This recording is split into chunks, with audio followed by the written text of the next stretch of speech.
All right, if everyone's ready, it is 7:01, and I call this meeting to order. 1.02 roll call. Ms. Widener? Dr. Campley? Here. Mr. Fountain? Here. Mr. Keenan? Here. Mr. Liggett? Here. Mr. McKinney? Here. Mrs. Sadler? Here. Mr. Saylor? Here. Dr. Weston? Here. Ms. White? Here. 1.03 Pledge of Allegiance. I pledge allegiance to the flag of the United States of America and to the republic for which it stands, one nation, under God, indivisible, with liberty and justice for all.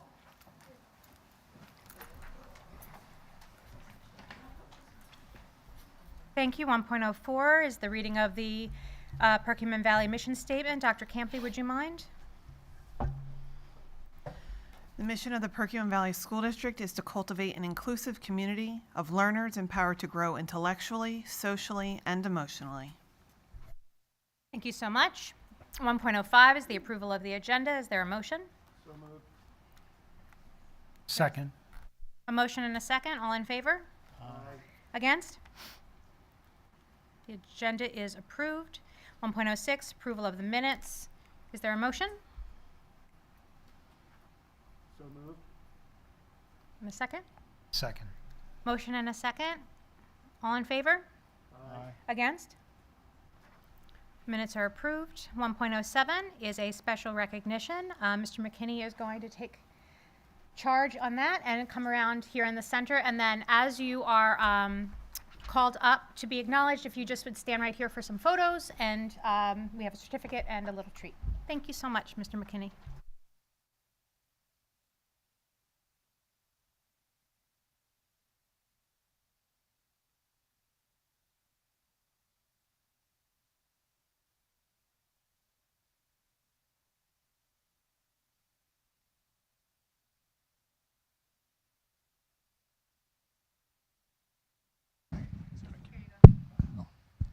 Thank you.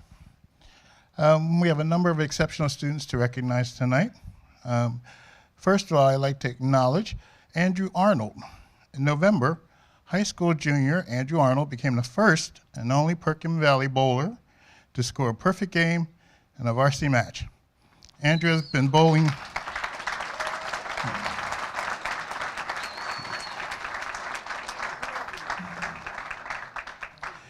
Andrew has been bowling since childhood and currently holds a 211.3 Pennsylvania state average, but this was his first 300 game. He is the 40th ranked bowler in Eastern Pennsylvania out of 330.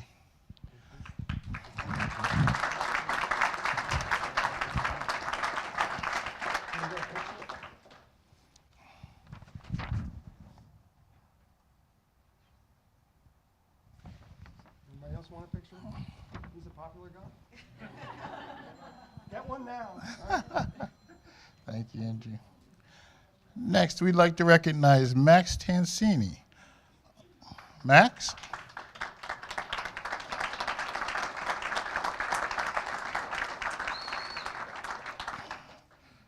On January 20th, Max won the Pac Wrestling Championship at weight 107.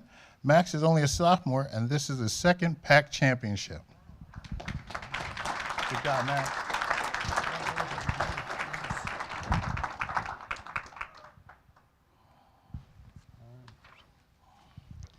Next, we have Ryan Komar. Ryan?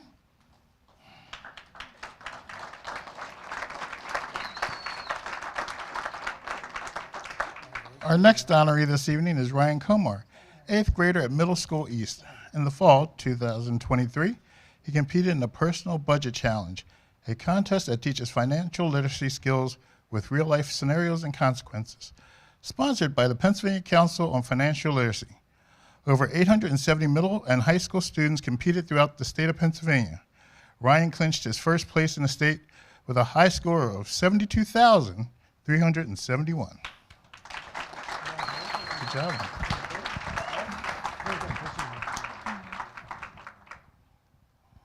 All right.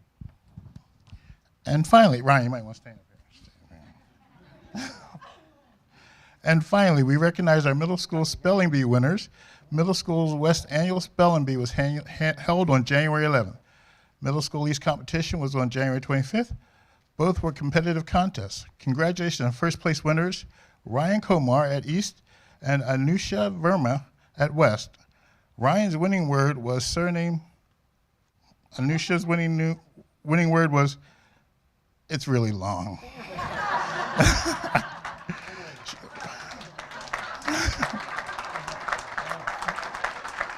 Tell them what your word was. Which one?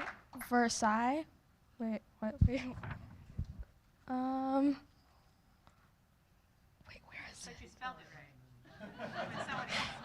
It's like, Retinitis pigmentosa. go ahead, say it. Retinitis pigmentosa. Okay, there you go.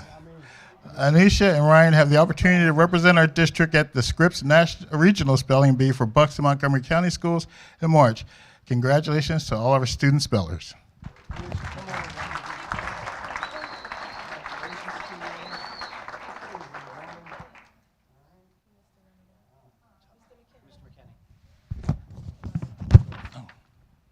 Oh, yes. Thank you, Mr. Saylor, Ms. Saylor. Yes. Anisha, yes, so Kinsley Schaefer at West and Evan Donahue were runners-up. Evans at East were runners-up. Come on up.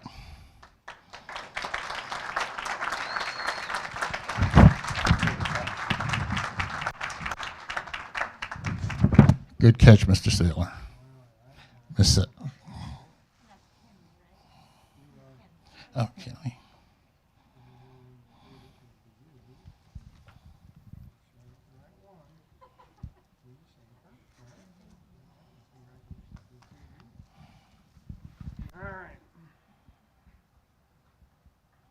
Thank you very much.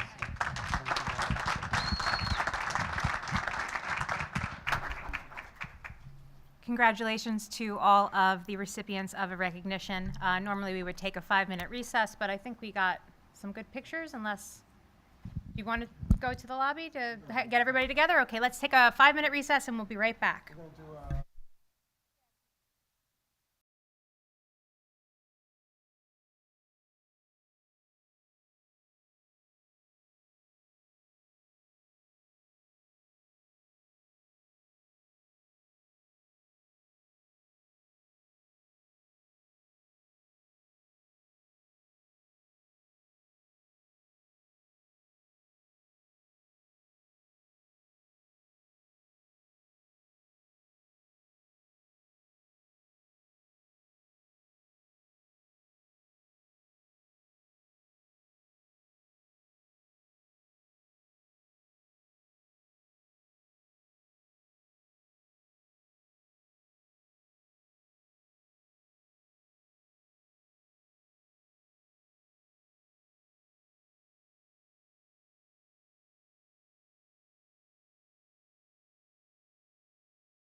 All righty.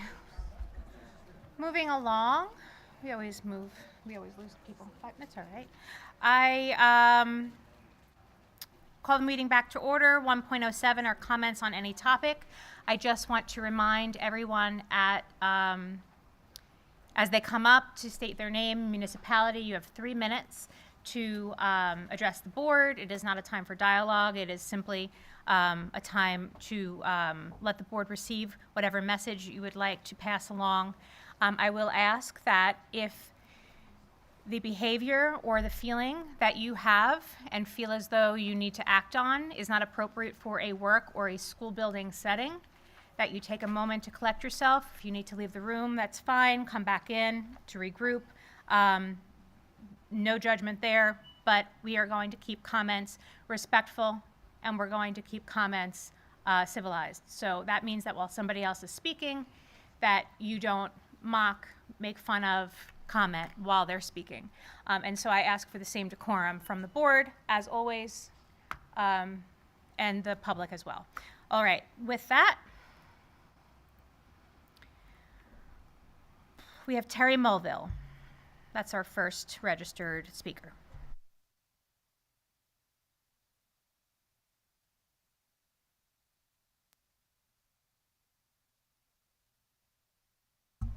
Good evening, Terry, Collegeville Borough. Thank you. So I know we're here to talk about Policy 720 tonight, and I really hope that this board will go ahead and vote to remove the current policy. I've spoken here at these meetings many times. I try to get here as much as I can. And I know there's a lot of folks here that are here to speak on the same topic. And I think you're going to hear a lot of the same things that have been repeated over and over by many of us throughout the months that we've been attending these. And I know there's students that are here as well to speak on their behalf, which I think is fantastic, because one of the things that I've always supported was hearing from the students. But what I do want to point out is that there's a lot of students that are not here tonight. And the reason for that is because when they have come here to express their point of view about things, for example, my son, they ended up getting targeted at school in the following days and bullied as a result of sharing their real life experiences with the consequences that came about from the decision made by this board under the previous majority. So I do want to acknowledge that while they are not here, they do have a strong voice, and I'm here as part of that voice. You'll hear, I'm sure, from students tonight, but I'm speaking on behalf of my child, my son, and every other child that this current 720 policy has discriminated against, destroyed their education, destroyed their morality, their sense of well-being. They've been harmed mentally and physically by the decision made by this board. And Mr. Keenan, I hope you're listening to me, because I know you're not looking. I'm asking the whole board to listen here, and I don't mean to call everybody out, but this is an important issue that you need to pay attention to. She's addressing the board as a whole, and I think she was just trying to make sure that she had your attention, Mr. Keenan. Can I have my time back? I'd like to have my time back. Can you reset it? Thank you. So while those of you might think that you're here to support a minority or a majority, the minority, it doesn't matter. Like, how do you decide how many students it's okay to harm physically and mentally? How do you make that decision? You can't, because every student is valuable. And the fact that my child is losing 20 minutes of education every time they have to go to the bathroom is a problem. And if you guys are so concerned about student education, then you should be worried about every student's education, not just the majorities. You're going to hear a lot of personal biases and beliefs held tonight, but policy and law can't be superseded by your personal policies and beliefs. The law is the law. Mr. Subers has guided the council here, or the group here, on the Third Circuit Court, and that you're violating the law by having Policy 720. Thank you.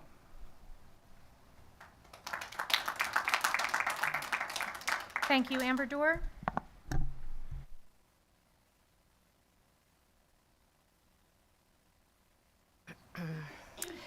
Amber Dorr, Skipback Township. My talking points are going to sound familiar because the facts haven't changed. There's one main role of the public education system, and that is to create a safe environment to educate and prepare students to enter a career and be productive citizens of society. The fact that the administration would propose AR 103 shows a lack of priorities here at PV. We know kids' brains are not fully developed until they're 25. Yet here we are, the adults, talking about putting our children in a situation they are not emotionally, intellectually, or mature enough to handle. People ask, why is anxiety so high in children these days? Not only at PV, but across the country. It's quite clear. We are expecting children to give up their innocence and right to privacy. I ask those on the board and those in the room tonight, are you willing to change in co-ed locker rooms with your peers and colleagues? As an adult, are you willing to give up your right to privacy? What level of depravity and insanity have we reached in society that adults believe it is acceptable for children to give up their innocence? I was talking to a mom in the district. She made a great point. When did we stop following the science? 4 short years ago, we were told to follow the science. We wore masks. We stayed 6 feet apart because that's what the science said was right. The district made arduous accommodations for students that could not wear masks due to medical conditions. The accommodations were not convenient and made students not wearing masks feel singled out. But there were no exceptions to the science, just an accommodation. Fast forward to today. With 720, we are following the science as it relates to biological sex and private spaces, but told no, not that science. Policy 720 follows the science like we did 4 years ago. It makes an accommodation for students that feel they cannot follow the science when it comes to aligning their private space to their biological sex. When do we consider the privacy and comfort and identity of those that are biological female and male students? How does the identity of one group become more important than another? 720 is a fair and reasonable policy that accommodates the PV student body. One woman stated last week, Kate Zalzar, who she said I could use her name, lives in a small neighborhood made up of 25 homes. 10 of them have already moved their kids out of the district. That's 40% of a neighborhood. You are pushing great kids out of PV and providing private schools in the area with a wait list for enrollment. Does anyone else wonder why the very first order of business for the new board after winning is to retire 720? Why not focus your energy on the learning loss from COVID or the ongoing issues of bullying that we even just heard of previously? Even you, Mr. McKinney, passionately brought that up last week. That has been going on for years. Where is the board taking steps to address these issues? If the board should move forward to implement AR 103 tonight, I just hope for the sake of the PV students, the community, this board and administration, that nothing like what happened at Loudoun County should happen here. That's something that the district would be haunted by for a lifetime.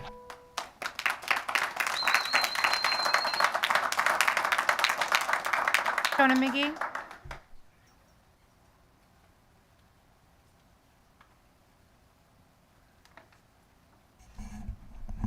Shona McGee, Skipback Township. Last week, a mother spoke about how her daughter's senior year was ruined by a transgender girl being inside the girls' room, making her feel uncomfortable. While I do sympathize, I would trade her in a heartbeat. My child is a senior here at PV.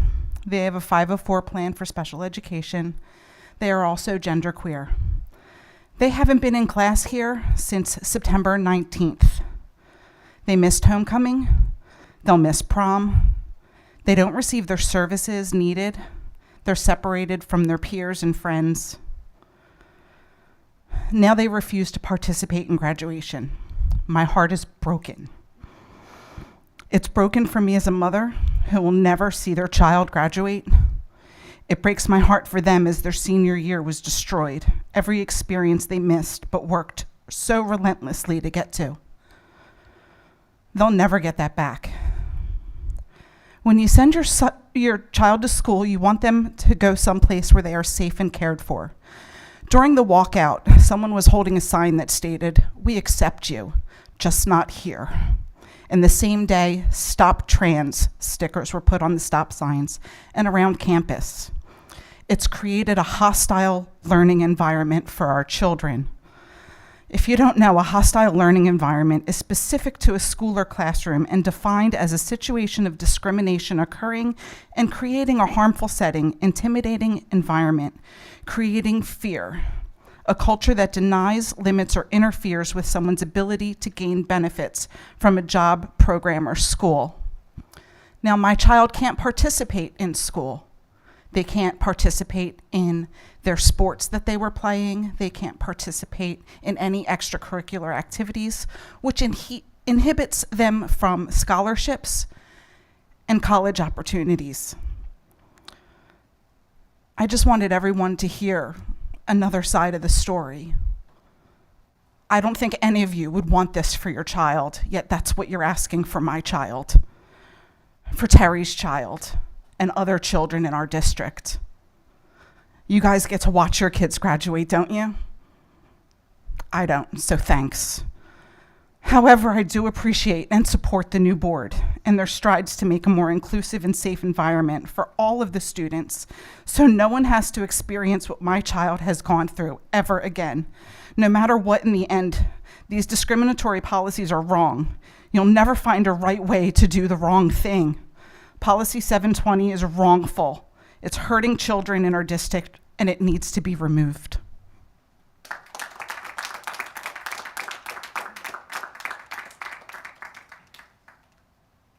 Thank you, Chase Simmons, or Simons.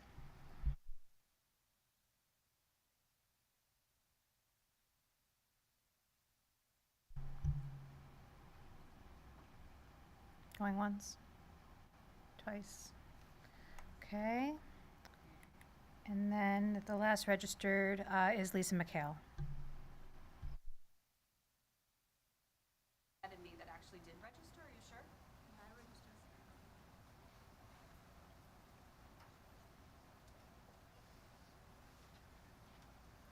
Everyone will get a chance Oh, to speak. Debbie, I see you. I'm so sorry. Would you like to go before Lisa? Yeah. I'm sorry, as I scrolled down my eye, I missed you.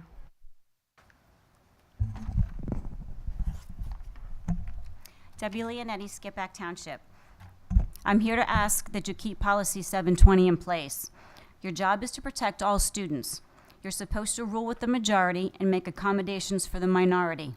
That keeps everyone safe. As I've said before, you don't tear down all the staircases because you have students in wheelchairs.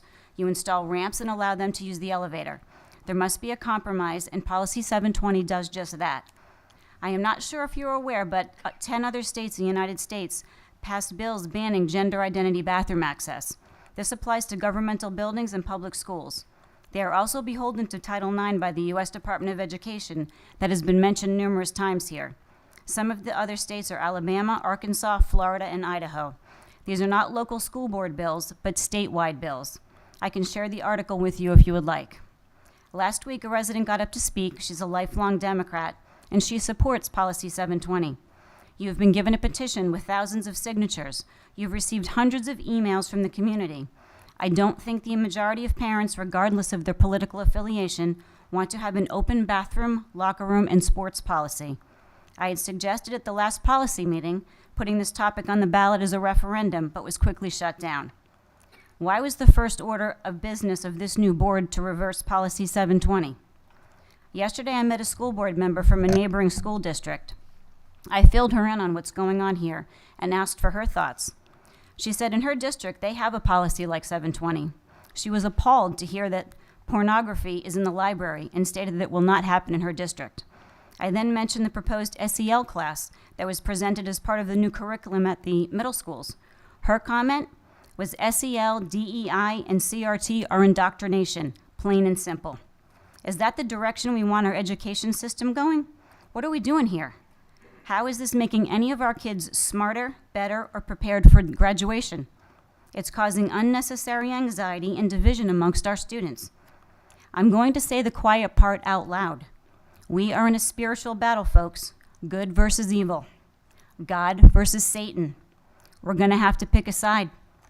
I will end with a Bible quote from Chronicles 7:14.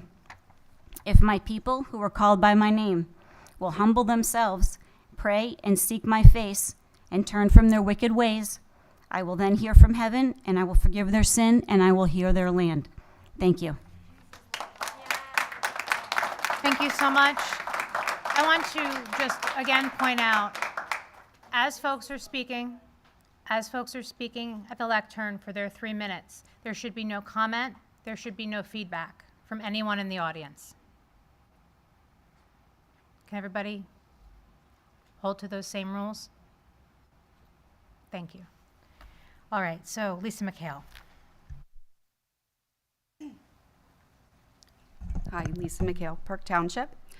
I'm glad you as a board are continuing the conversation tonight on Policy 720, and that you are willing hopefully to take into consideration the overwhelming concerns of parents, students, and the community.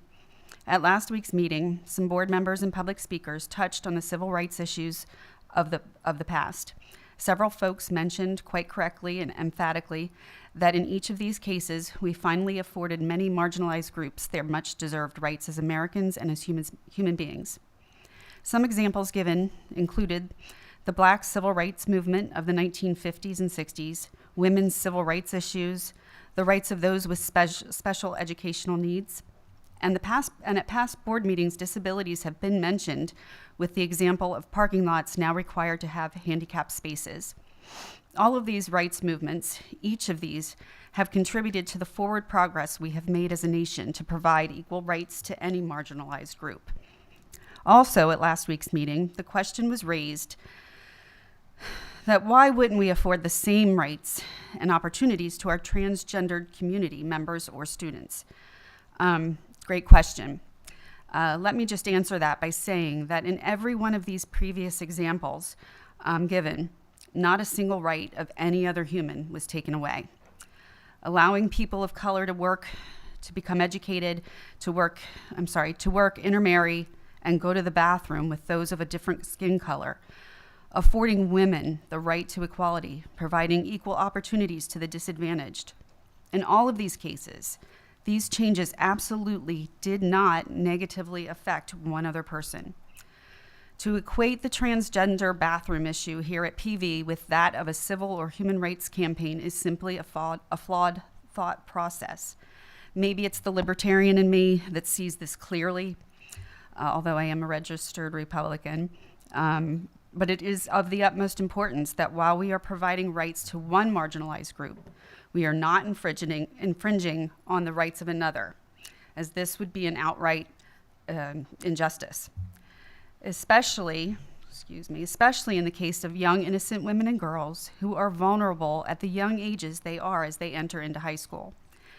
Last week, we heard a gentleman speak of his autistic young daughter who already has issues beyond what we all know young girls go through in their preteen and teenage years. Let's do better in this situation. Let's be compassionate in a way that affords equality to everyone, to all.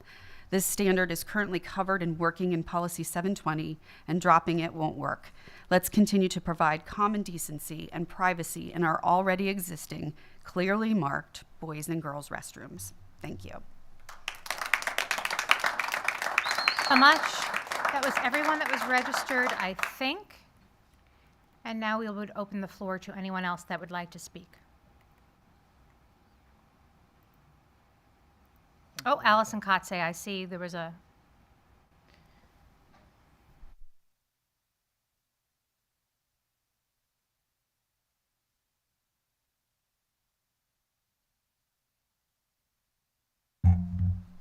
Good evening, everyone. Allison Kotze, Skip Hack.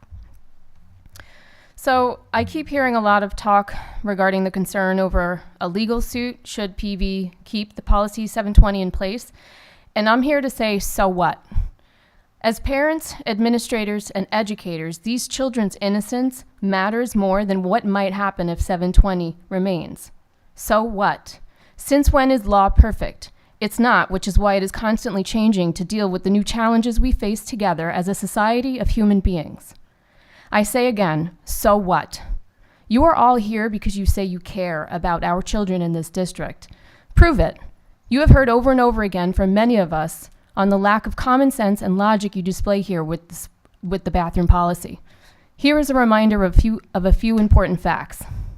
Less than 0.6% of the population actually has gender dysmorphia. Do you know what that means? It means you publicly stating that you are willing to turn the majority of these innocent children's lives upside down for less than 0.6% of the population, for a TikTok trend. And that's the world's population, not PV's population. So let's just admit that each and every one of you voting to remove 720 are weak. You let a few loud individuals tell you what to do. They use fear tactics like it's going to be your fault when they commit suicide. They tell you you're a bigot, a transphobic. They threaten lawsuits, all to get you the most illogical decision to date. I would like to think that you are all very intelligent people who genuinely care about our kids, but I can't because I was always told to pay attention to others' actions to determine if they align with their words. Those of you in support of removing 720, your actions indicate that you are either weak or you plain do not care about the health and well-being of our children. If you did, you would understand that at times like this, it is more important to take a stand for something than fall for anything. You're falling for the scam. News stations across the country are constantly reporting incidences of trans violence and sexual assaults in female bathrooms, yet you still think it's a good idea. News stations across the country are constantly reporting trans regret, how detransitioners are speaking out against the medical industry and school systems that manipulated and coerced these children to transition. Yet you still support indoctrinating our children into believing that this mentally ill people's feelings are valid and that it somehow changes decades of scientific evidence proving that there are only two genders, male and female, to remind you. Yet you're still thinking this is a great idea. Transgender are more likely to commit suicide because they are sick and not receiving proper treatment under a mental health counselor or psychologist. It is not because you didn't let them use the bathroom. Many of these children have deep childhood traumas. Gone untreated leads to severe depression and suicide. You already have single-use bathrooms. Placing any child in danger knowingly and willingly is criminal. It's child abuse. So let me ask you this. Have you ever considered, any of you, the fact that you can and will be sued the second a child is harmed because of your decision to remove Policy 720? Thank you. Is there anyone else that would like to speak?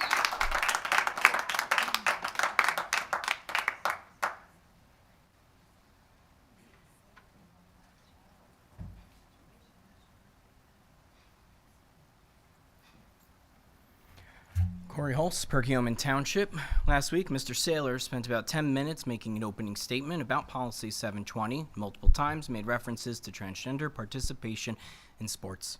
Multiple parents, including here tonight, also raised concern about transgender participation in sports. So my question is, what does Policy 720 have to do with the governance of participation in sports? Why does this keep being brought up as an issue in relation to this policy? I've read 720, and as far as I can tell, it discusses who can use what bathroom facilities and has absolutely nothing to do with sports, but yet it keeps being brought up in the context of Policy 720. I've also seen locally spread political communications to this fact. Parents are getting text messages from Moms from America talking about transgender participation in sports. And the petition that was handed to the board last week, the petition that was handed to administrators last week said if Policy 720 is removed, quote, the door will be open to sports too. What? Now, I'm only left to conclude that either Mr. Saylor and the local political engine here is trying to falsely rile parents up about a topic to which 720 does not apply, or I'm left to conclude that he doesn't understand his own policy. It's hard to tell. Regarding the legality of Policy 720, at the 2-hour and 10-minute mark in last week's recording, our solicitor, Mr. Subers, very clearly went through presiding case law in other school districts that went to the Third Circuit and commented that if the district were to be sued over 720, precedent suggests it would be shut down by the Third Circuit and not picked up by the Supreme Court. I don't know how it can be made any clearer that if the school district is sued over this policy, the school district will lose. And please correct me, Mr. Subers, if I've incorrectly summarized your comments from last week. Now, part of Mr. Saylor's opening remarks last week seemingly bemoaned the fact that some dollars were being allocated to commission a study on the topic. But do you know what's more expensive than a study? Lawsuits over policies that violate civil rights. And I hope it's not very radical for me to say, but I think our tax dollars should be invested on educating our students instead of paying lawyers. Present company excluded, Mr. Subers. Now, I made similar comments last year when this topic came up, but for the parents and members of the public that are here today upset about the potential removal of 720, I want those groups to know that their concerns absolutely should be heard. And I think that there are many things about this district, or things that residents of this district should all be able to agree on. I think we all want safe schools for our children. We all want protection of our civil liberties. And we want fiscal responsibility of our tax-paying dollars. And 720, unfortunately, does none of that. I feel that it's a toothless policy that does nothing to actually address student safety concerns and exposes Perk Valley to potential lawsuits for civil rights violations. How is that a win for anyone? I think it's time for Policy 720 to be retired and for work to continue by this board on potential modifications of policies like 103 to meet the needs of today's students. Thank you. Thank you. Anyone else?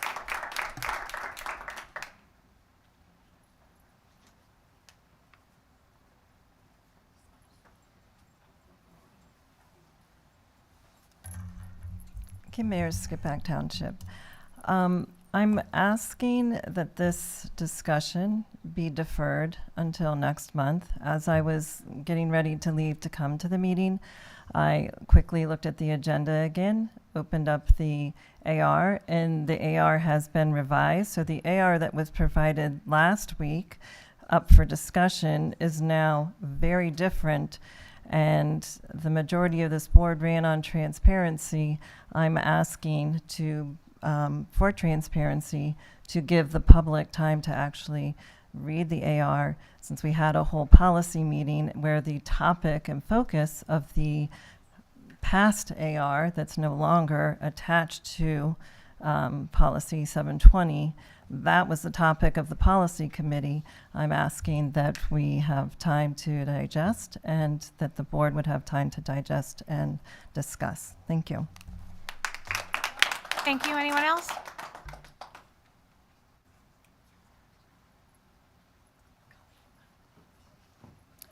Hi, Shelley Burke, Perkiomen Township. I'm here tonight to show my daughter and her friends that you stand up and you fight for what's right. You don't comply, you don't sit back, and for the minority to just run you over. Okay? These girls are terrified to speak. They've got nervous, giddy laughs. But I am not persuading them by any means. They wanted to come with me tonight. I got permission from their parents. I just want you guys to know that this policy does affect biological males and females. It's not saying that we don't have compassion for the LGBTQ community. We absolutely do. But in the grand scheme of things, you know, this is nerve-wracking. I mean, I'm shaking. I don't like doing this. But I do this for my daughter. They don't feel comfortable with this. I spoke before, and I've spoken at other meetings, but the last meeting was shut down. I was screamed at and yelled at and called a bigot because I want to protect my daughter's rights. And I hope all of you are looking at me, because this is the truth. These girls are affected by this policy. And you know what I get? You know what they say in the community? Oh, you need to get educated. And there's some snickers back there. I hear them. But it's okay, because I'm here for my daughter and her friends. And I stand up for them. You need to take a minute and look at these faces and know that put the politics aside. These are genuine biological girls here that don't feel comfortable with this. And I've said it before, these girls, they don't even want to poop in school. I'm sorry, but it's the truth. They don't even feel comfortable having a bowel movement in school, let alone having a boy in the bathroom with them who identifies as a girl. Okay, just please think about this. The community, it goes far in the community how they feel about this. A lot of people are afraid to speak up. They're terrified. You know, I heard a comment back here about, you know, their child being harassed and bullied, but it happens the other way too. So just know that this community has a lot of kids who feel uncomfortable about this. Okay? Just take that into consideration. Thank you. Thank you. Anyone else? Going once, twice.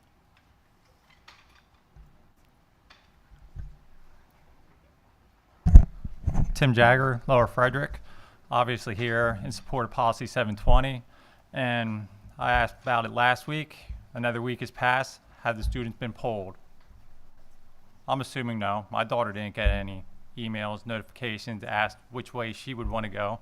So I'm assuming none of the other students had that question asked them neither. I'm asking why. Why is nobody asking the people that this will affect the most the questions? Only reason I can think of is because the people sitting up here already know the answer, and they don't want the answer to smack them in the face with reality and tell them how the students really want it.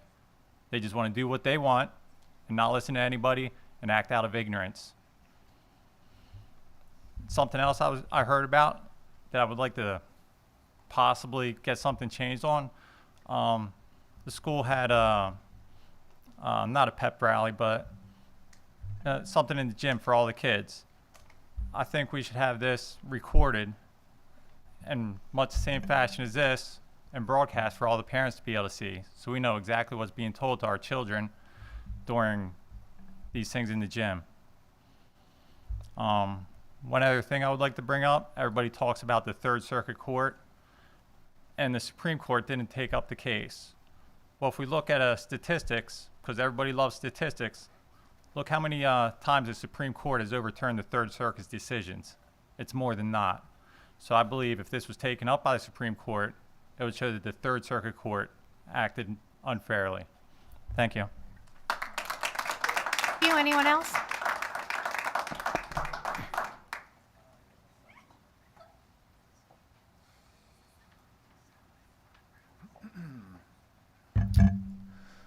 Matt Barber from Skippack Township. I spoke last week. I feel the same way. Please don't abandon 720. Give it time. Poll the students. Ask them how they feel about it and what they're ultimately the ones that are going to be affected here.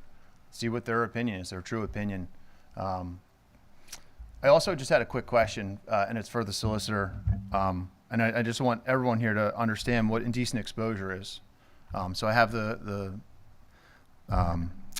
Crimes Code and what indecent exposure and the definition in the Pennsylvania Crimes Code. So it's Title 18, and it's Code 3127, indecent exposure.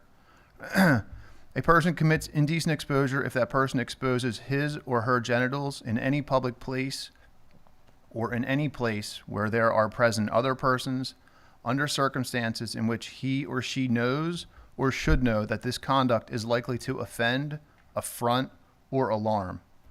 And then the grading would be a person knows or should have known that any person present that are less than 16 years of age, an indecent exposure under subsection A is a misdemeanor of the first degree. Otherwise, indecent exposure under subsection A is a misdemeanor of the second degree. I'm assuming majority of our students are under 16, 18. So are we now going to be turning the transgender students into criminals if they're inside the restrooms exposing themselves? If a cisgender student observes their genitalia and is offended by it, and then they come to the school and say, hey, I have a problem here. I want to report a crime. How is the school district plan on handling that? It's completely different than what the Boyertown case is about. Now you're talking about a criminal matter that you guys are going to be voting on and allowing to happen in our school district. I would just like to get the solicitor's opinion on that. I don't know if he's spoken to the district attorney's office about it to find out what their plan is, what any other school districts do in the event that there is an incident where a transgender student exposes themselves to a cisgender student and that student becomes offended by it. What is precedent? How do we handle that? Because that's what's going to end up happening here. And when you take this policy away, you're giving them the opportunity, you're giving transgender students the opportunity to be in these bathrooms. And that is ultimately what's going to take place. And I hope it doesn't, but ultimately that's probably what the outcome is going to be. So are we prepared, and what's the school district's plan if that takes place and there's an accusation? Because right now there can't even be an accusation because you don't allow those students to go into the restrooms. I remember last year somebody made a comment about, do we need to make a rule that says you have to keep your clothes on and you can't run down the halls butt naked? No, because it's common sense. You can't do that. And I think we're stepping away from common sense here. So please do not repeal this and poll the students and see how they feel about it as well. Thank you very much. Anyone else?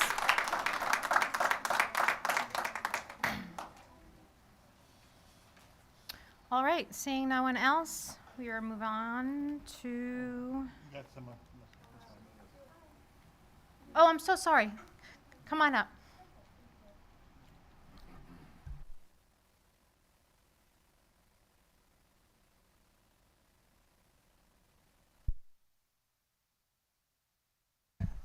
Hi, Donna Rudolph, Lower Frederick. So last week we presented a petition. This was a grassroots effort among the community for people to sign that wanted to keep 720 in place and protect females' private spaces. So last week we presented the petition that had about 1,000 names on it from the community, and there were about 50 trolls in there, and I gave it to Dr. Russell. Since then, we removed all the trolls, and we kept the petition going because we had an extra week, so we thought, why not? We got about 300 more signatures, and some people wrote comments in here. So there's no trolls in here. There's no Mickey Mouse, no Krusty the Clown. These are just legitimate people, and you'll see their names. You'll recognize these names. They're people that you'll recognize many of these names. These people, some left comments, students left comments, and the student comments are very upsetting because they mention how they're afraid to speak up because they can't because of the repercussions. So it does go both ways. But you'll see that reflected in here. So I want to give this to you, Laura, with all, there's 1,222 signatures on here. Again, you're going to recognize the names. These people just wanted to be a voice because if it comes to the fact of that they're going to have, these taxpayers are going to have to help fund additional bathrooms, then, you know, they're aware of what's happening, and this was all spread throughout the community. I'm going to use my 1 minute left to say to bring up another comment. I appreciated the comments about when 720 was put in place and the accommodations were made for the students that felt uncomfortable. I'm glad that there was consideration for those students, that they were uncomfortable, and that something was provided, which was the single-use bathrooms. But we've learned from the comments that they weren't enough, that students were missing time to have to go far to the bathrooms. There was a lot of academic loss, and it's just ongoing week after week, and it's not working. So I'm glad an attempt was made for these students, but it wasn't satisfactory. So my question is, if it's not satisfactory for a few students, how is it going to be satisfactory for many students that are not comfortable? So I want to know that if 720 is retired, how are we going to accommodate these students, the many students? Do they need 504s for missing, for having extra time to go to bathrooms? What does that look like? Do they need, meetings? What do they need to do to have accommodations? Thank you. For cleaning it up. I appreciate that. Thank you very much. Okay.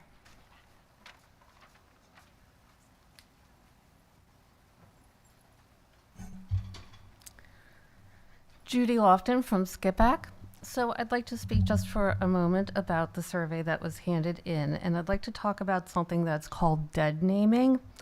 Now, dead naming is when somebody goes through a transition and they choose a new name that is aligned with their new identity. Dead naming is when people refuse to accept the person's stated identity, their name, and they insist on continuing to call people by the name that they have moved on from. It's considered very harmful and invalidating and disrespectful to do that to people who have decided to go through transition and adopt a new name. Unfortunately, that survey that was just handed to you was signed by people who used the dead names of transgender students, and I was asked by parents to call that out and share that. Again, the survey is being used as a strategy to target and be harmful to students in our community. Thank you.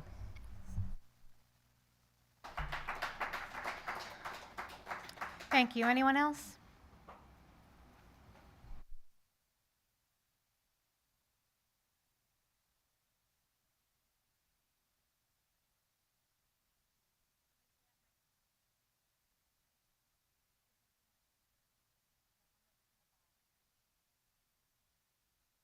Okay, am I on now? Oh, yeah, that is. All right, I'm Rebecca Johnson. So first of all, they asked me to say that we don't know anything about that the survey had nothing to do with anything with dead naming, so I don't know anything about that. My name is Rebecca Johnson. I'm in Shrinksville. So at the time that y'all came onto the board, I think it was right around that same time that we had a young girl that was physically had been a part of an organized attack right outside the lunchroom. And it was a very frightening thing. I'm a therapist in the area. I actually have multiple kids at PV. I saw multiple videos because there were multiple kids that had videos of this attack. First and foremost, your job is to keep our kids safe. You're certainly supposed to be taking care of their mental needs, their emotional needs, but first and foremost, you're supposed to be taking care of their physical needs. And so here I'm sitting here thinking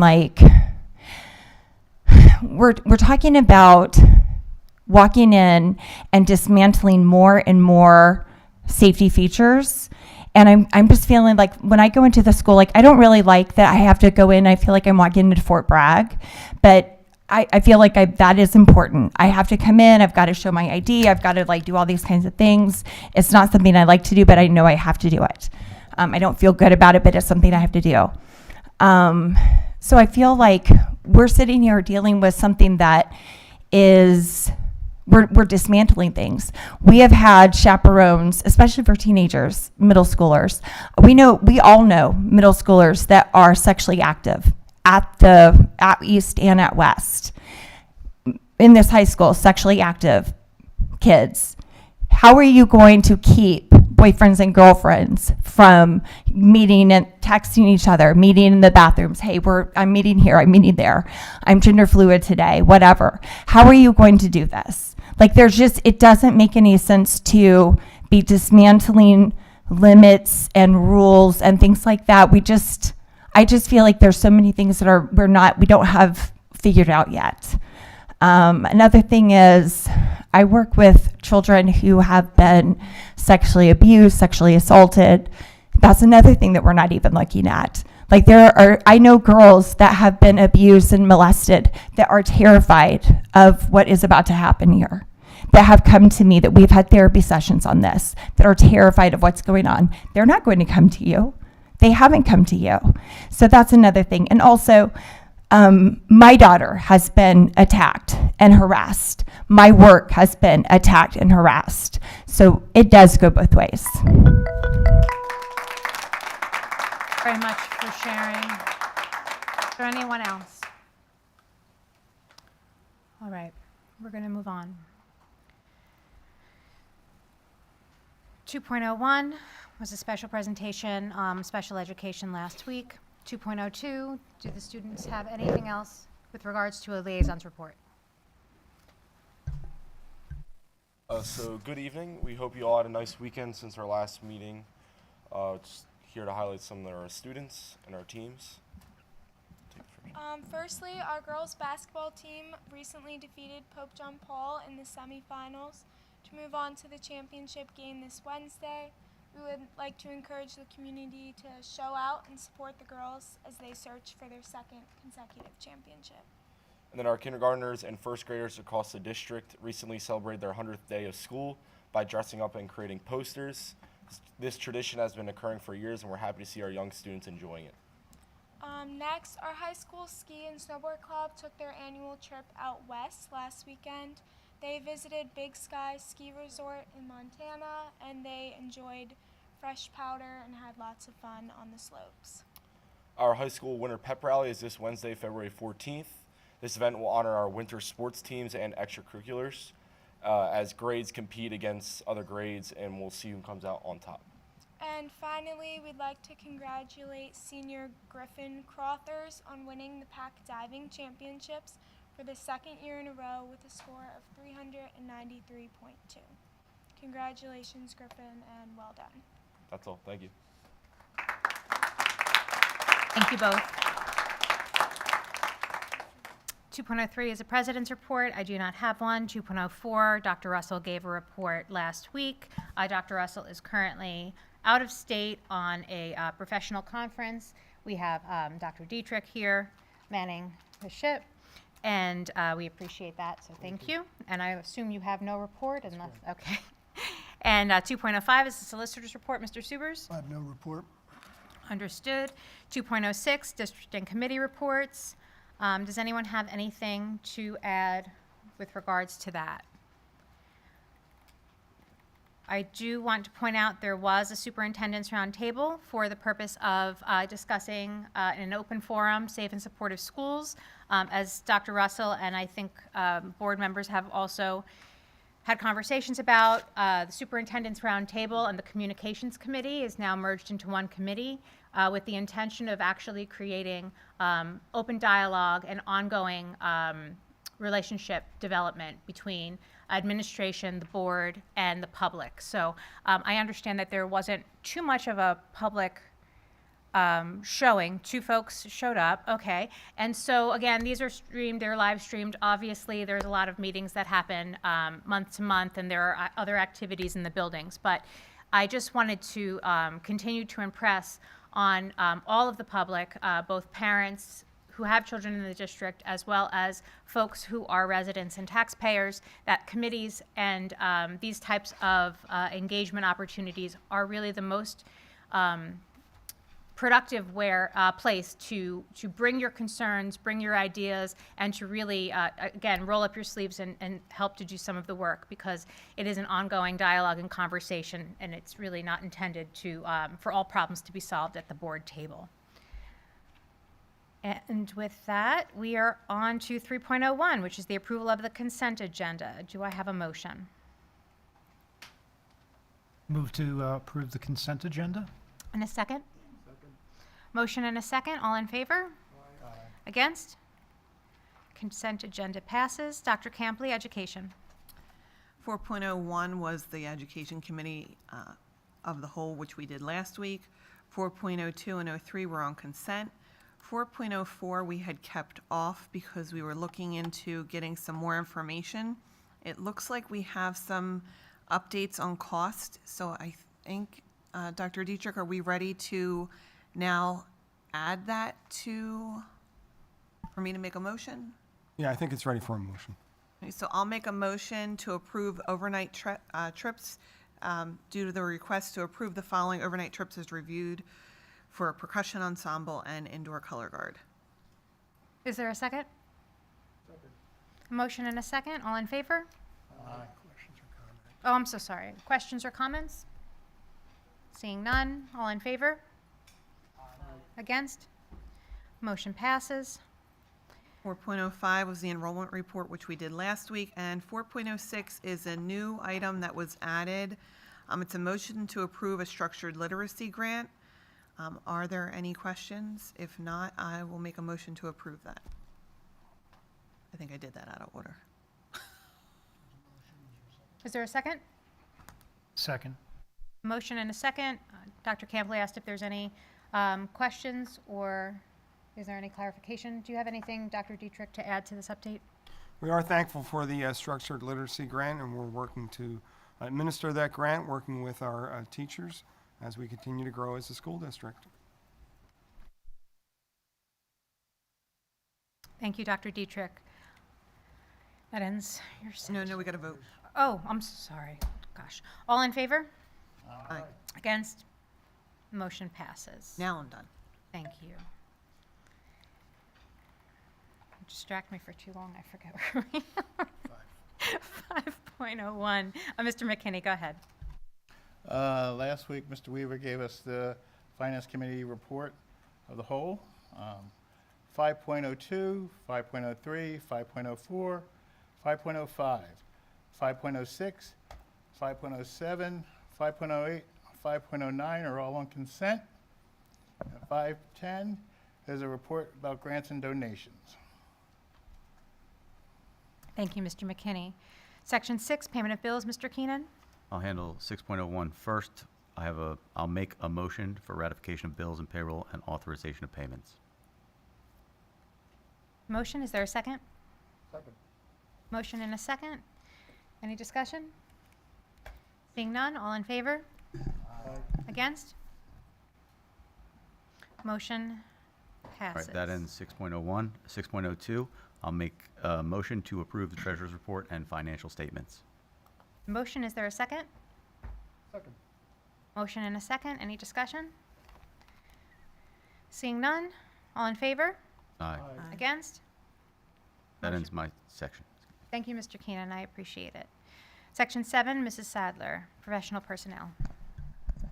7.01 through 7.07 are all on consent. And that ends your section. That ends my section. Thank you, Mrs. Sadler. Great work. Section 8, support personnel, Dr. Weston.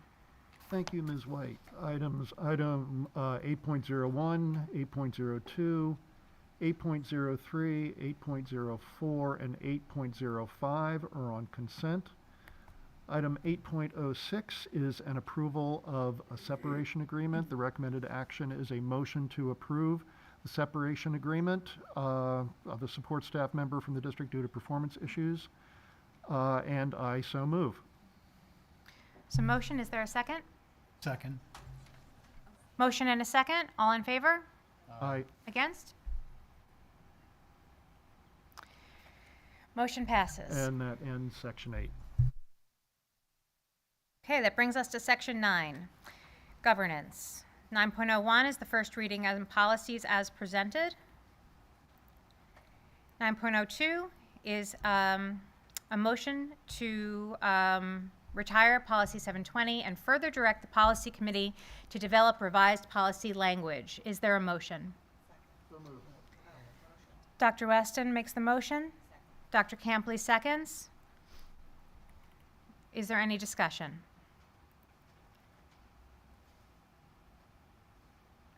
Seeing none? I'll discuss. Okay. Thank you very much.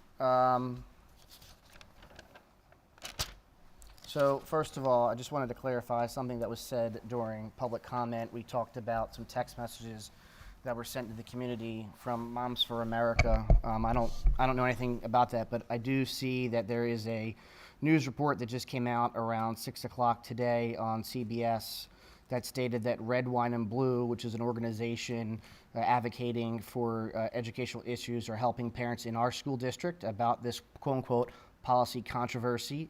And Sherry Luth said she is on the ground. We are on the ground to help suburban women fight extremism in these communities. So I don't know anything about Moms for Liberty or any boogeyman groups that I run, but I do know that we do have political groups on the ground in Perkiomen Valley, and they're called Red, Wine, and Blue.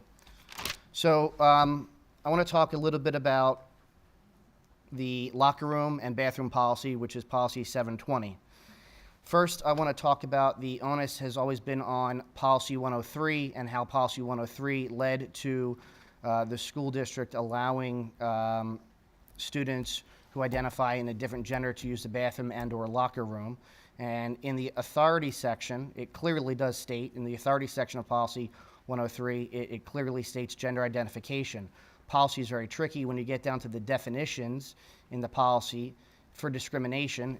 It states in our policy that discrimination shall mean to treat individuals differently or to harass or victimize based on protected classification, including race, color, age, creed, religion, sex, sexual orientation, ancestry, national origin, marital status, pregnancy, or handicap disability. It does not mention gender identity. I guess we forgot to update that part of the policy that specifically states the definition of discrimination, which is important since that's our policy that we're going off of. You know, we talk about where do policies come from. So we pay, Perkiomen Valley pays PSBA. We have a contract with PSBA that gives us access, I think, board docs to the PNNs and policy. And these policies come from PSBA. But the end of the line is it's our job as board members to write the policies for the school district. Because know, for the new board members, that when a parent contacts the school about something they don't like, the first thing they're going to say is, well, that's the board's policy. They're not going to say that's the policy that came from PSBA, that went through the policy committee, and the administration agreed with it, and then so did the board. They're just going to say, well, that's the board's policy. So at the end of the day, it is our policy. And what we're talking about now, just in my opinion, is creating a special group based on identity. So I want to give you some hypothetical situations that have happened across our country that could happen here in Perkiomen Valley. Let's assume we retire our locker room and bathroom policy. And let's assume next week that a student who is religious and might be of the Orthodox Jewish faith, I'm Jewish, or might be of the Muslim faith, and they wear a headscarf. And in their religion, they're not allowed to take off their headscarf in front of a man. Well, that's how they identify. That's their religion. That's how they identify. We're going to now tell them that they need to go in a private stall, because if they're in a men's room or boys' room, there could be someone from the opposite gender. So if they would come to the administration and say, hey, I can't use the bathroom during second period because in the female bathroom there happens to be a trans female and I can't take off my headscarf and wash my face, our response is going to be, well, we take some identifiable traits higher over others. That's one aspect of the identity crisis that we could be facing.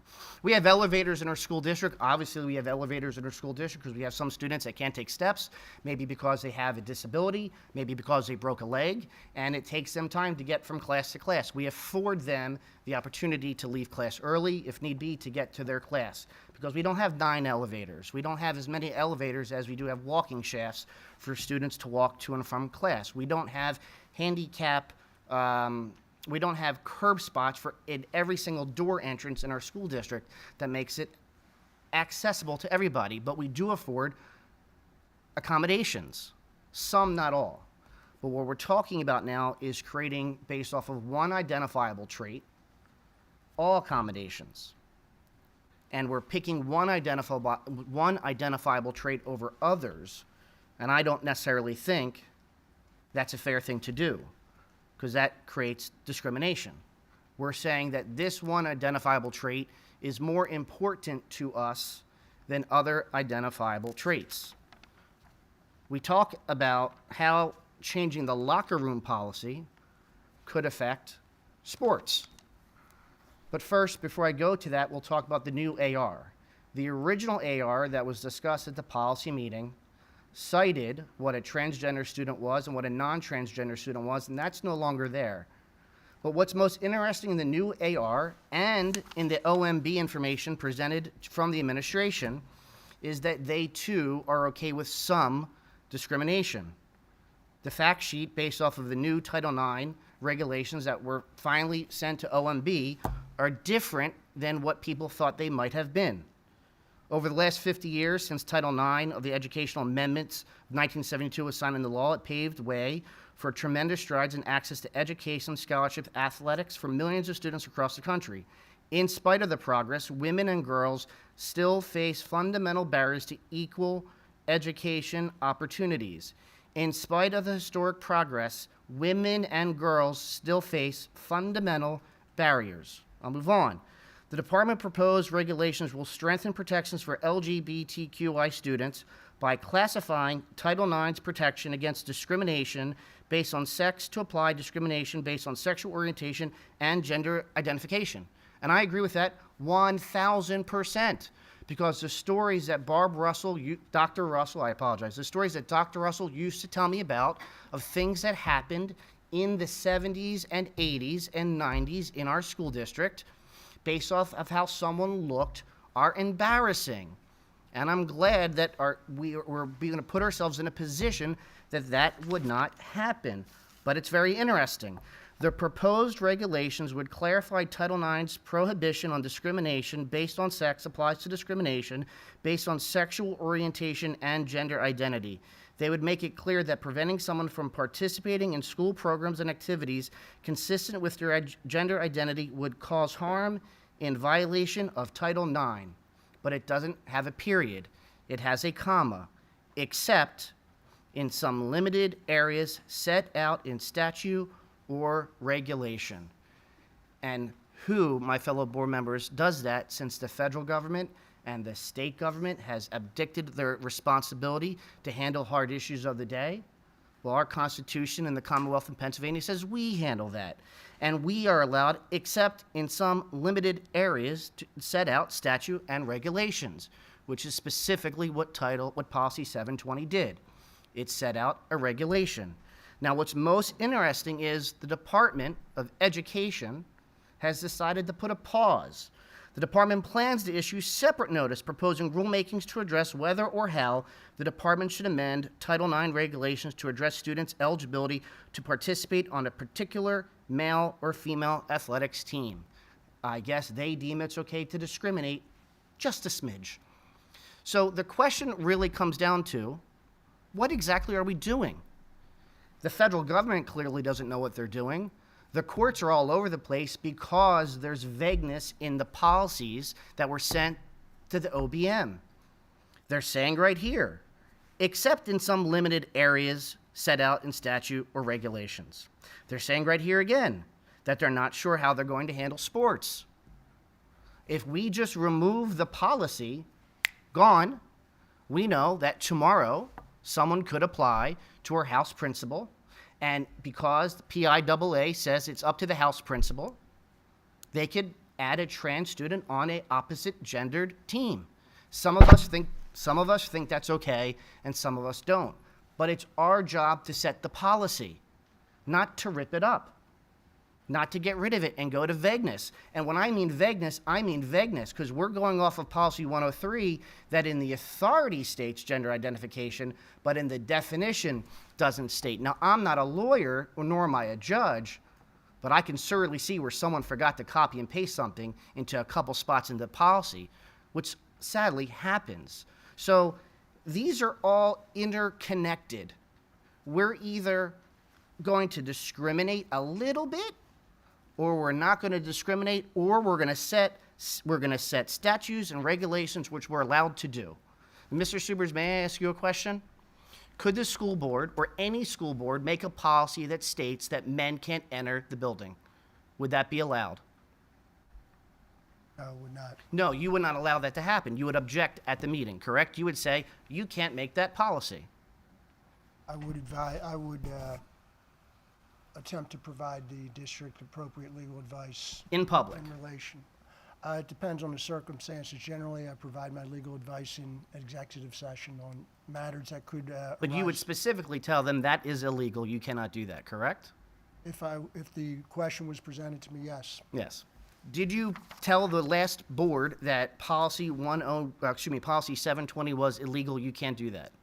I did not provide that legal advice to the board. As I indicated before, the Third Circuit decision indicated that a practice or policy which allowed transgender students access to the restroom or locker room aligned with their identity was not a violation of privacy rights or Title IX, but I did indicate that the opposite issue as to whether or not a policy preventing transgender students from accessing the bathroom or locker room aligned with their choice, that issue was not ruled upon by the Third Circuit, and that's the current state of the law. Correct, thank you. And so, lastly, if you read your emails today or throughout the week, I wanted to clarify something that I felt to be so repugnant. Now, I've said this before, I know Mr. Liggett has heard me say this, these meetings are in public, not for public. But this is not a straight policy. There are trans students that don't identify as gay. They might say that I'm trans, but I'm straight. So to say that this is a straight policy, or one email said a white straight policy, is repugnant. And I think sometimes you have to look past the forest to see the weeds. Okay? This policy is encompassing locker rooms, access to locker rooms. This policy is encompassing bathrooms. The new AR says very clearly that students with the protected class shall have access to the restrooms that correspond to their gender identity consistently asserted at school. Locker room accessibility doesn't say that. It doesn't say that at all. So you're going to vote for that. That means, I guess, you do think you're okay to discriminate just a smidge. You either believe you're a board and have the ability to set statutes and regulations, and if you believe strongly in that, set the statutes and regulations that one board member has advocated for, or leave the policy alone, knowing that we're allowed to set statutes and regulations.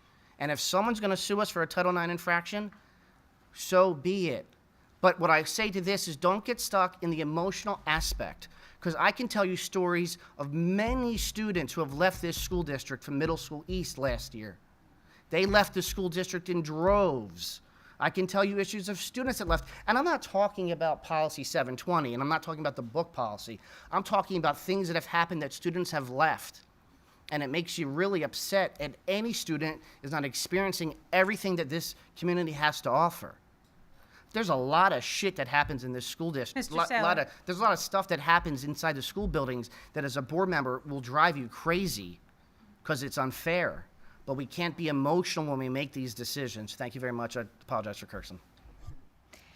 So I think my biggest takeaway and my biggest question with regards to, I have said it on the record before, but I'll say it again.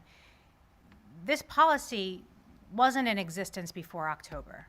It didn't exist, and it didn't exist because up to that point, when it was initiated, without the input and creation of the policy committee, there was not really a problem to solve, and that's been stated in a bunch of different ways. So what I have heard, and I think what is confusing to some, Mr. Saylor, is that your position is very clear on why we need it, why it was presented, and what you're advocating for. But that is not reflected in a lot of what we hear with regards from the community and their input.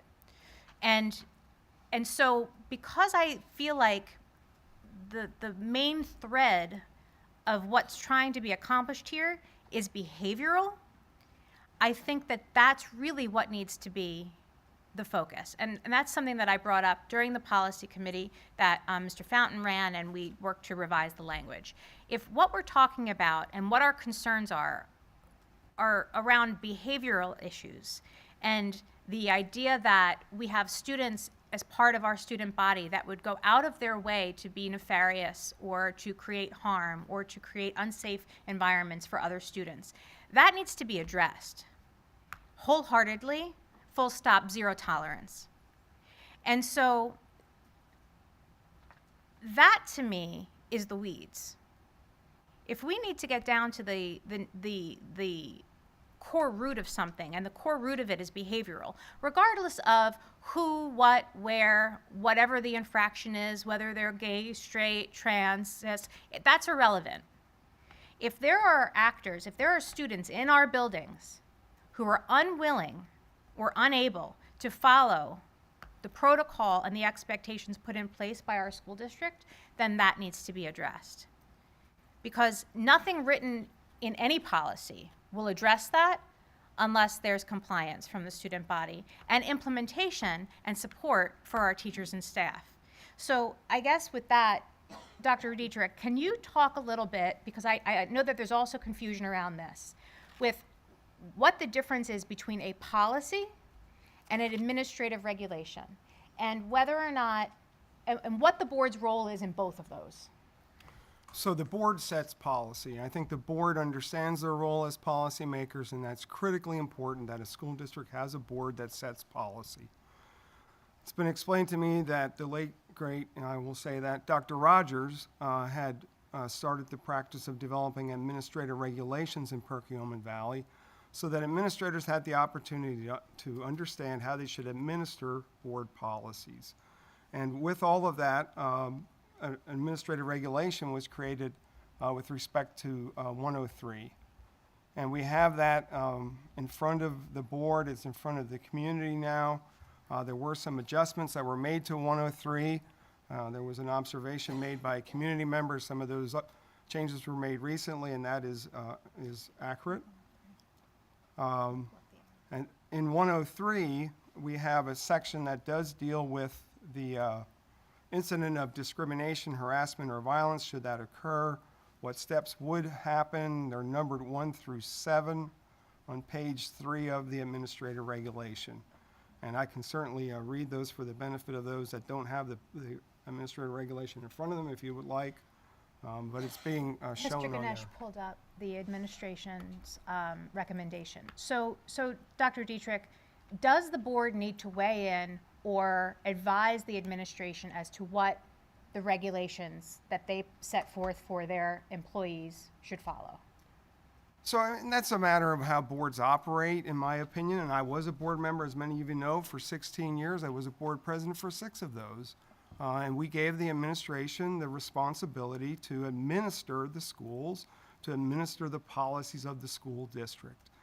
In many school districts, administrative regulations are not board approved, and the administrators are held accountable for the proper administration of those board policies.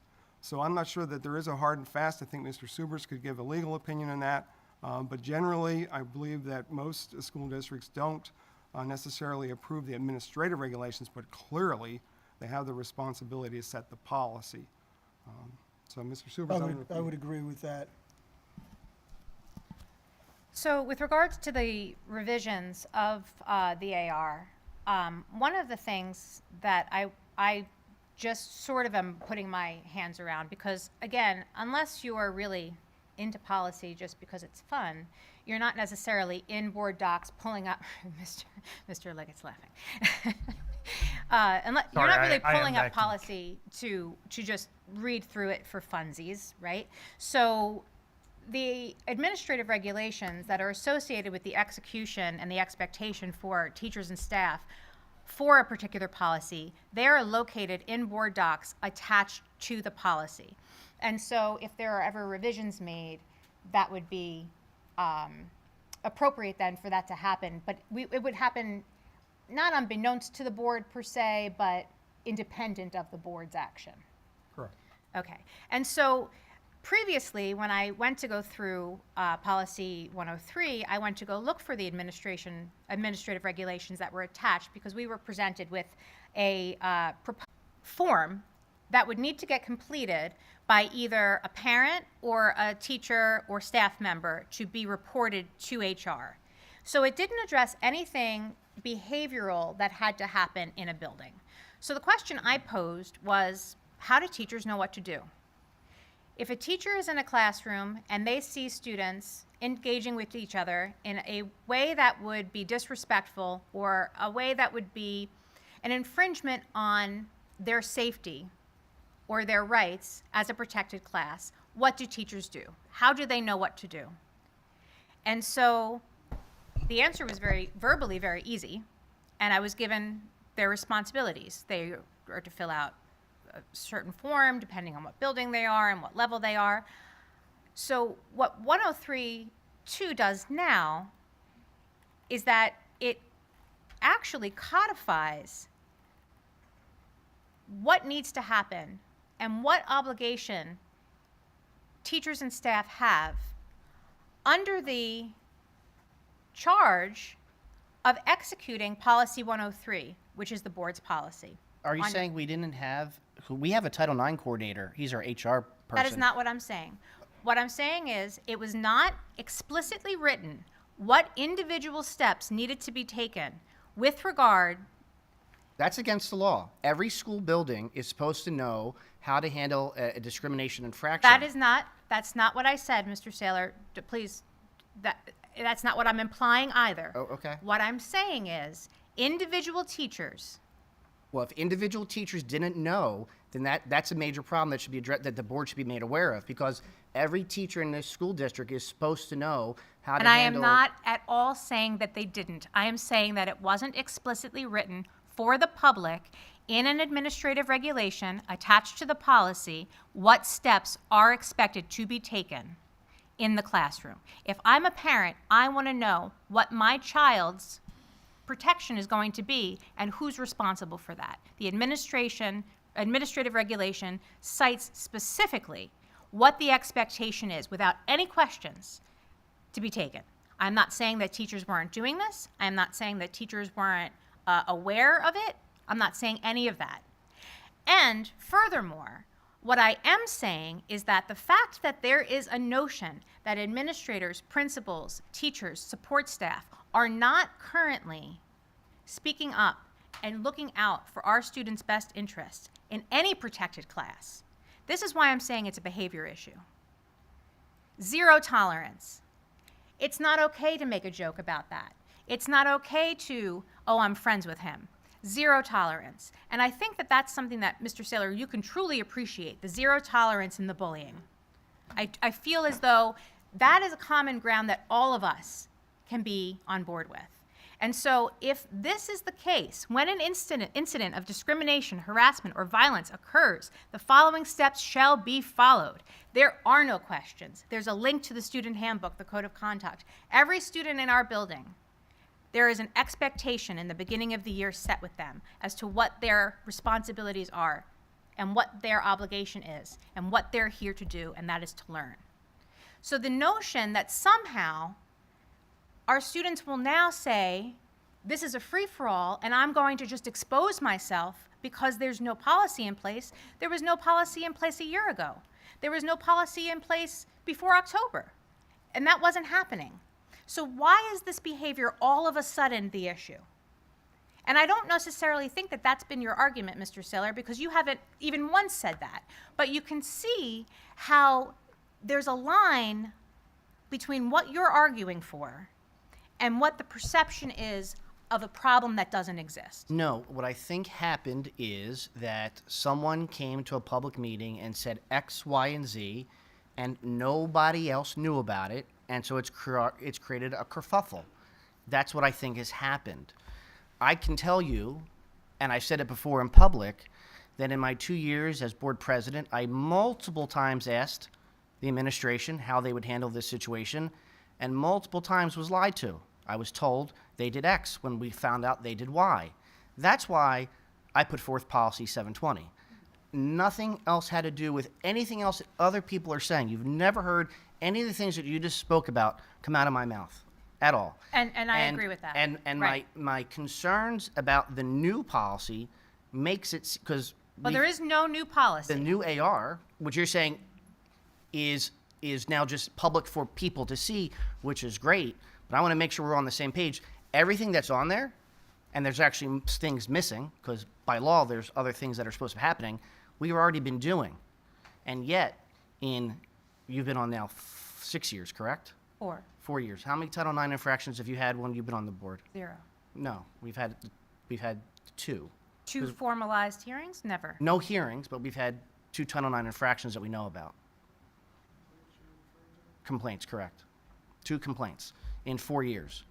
I can tell you, he can tell you, other people can tell you, we should have 50 or 60. And so behavior. Although, no, discrimination. Behavior. No. Discrimination. Calling a basketball player the N-word falls under a Title IX violation. I agree. Falls under discrimination. Showing a 7th grader a picture of your junk falls under discrimination. Well, I didn't know any other word to say it. Falls under discrimination. So I can count on multiple times we should have had infractions sent to us. Never happened. So although this is public, that's great. But it should have been happening. And it's by law supposed to be happening. At a certain point, there needs to be a then and now. And to me, this is like you have a piece of paper, right? And you have 2 issues. You have 720, which is locker rooms and bathrooms, and then you have everything else. And it's split in 2. They're 2 totally separate items that have nothing to do, that's just my opinion, that have literally nothing to do with it. Both are perfect both are right. We need this in public, we need people to know about it, and we need the administrations to start holding the students accountable for their actions, whether they're guests in our building, watching a soccer game, a baseball game, a basketball game, whether they are, or a student in the classroom saying something to another student and or a teacher or a staff member or a paraprofessional or making fun of a custodian or anything, they should be held accountable. But they're 2 separate issues, in my opinion. Understood. I just want to point out, we're in the process of dialogue, so we're not going to interrupt or be rude to each other as well. Okay. Mr. Fountain. Couple of different things and thoughts. Earlier it was said, two things that were said in public comment. One was that the AR was changed, and that when it was looked at before, no one has really had a chance to really look at it and determine whether or not they agree, disagree, or whatever as far as the board is concerned. So that therefore would seem to say we need to have some additional time before something is decided. The second thing that I think was talked about was something that we've talked about in here as a board multiple times, and that is, what are the students asking? What are the students saying? There still has not been, to my knowledge, any kind of a survey to determine what the kids are needing and wanting themselves. The last thing that I want to just mention on here is that, as Mr. Saylor was saying, there's a bathroom policy and then there's an AR. All right, the AR, and I agree, the steps that you just read through, they're outstanding steps. I think it puts it into a very, very good way to address and deal with an issue that comes up. But that's not what 720 is. 720 is related to the bathroom. And the only thing in here that I saw in this particular AR, and it's on, I think, page 2, where it says restroom accessibility.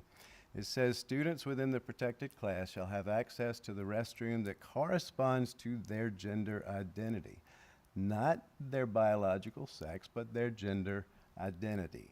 Consistently asserted at school, any student who has a need or desire for increased privacy, which may in turn be a number of different students, as we've heard tonight, regardless of the underlying reason, shall have provided access to single-use restrooms. Now, to me, that's exactly the opposite in many ways of what 720 is asking for and has been recommending and passed to do.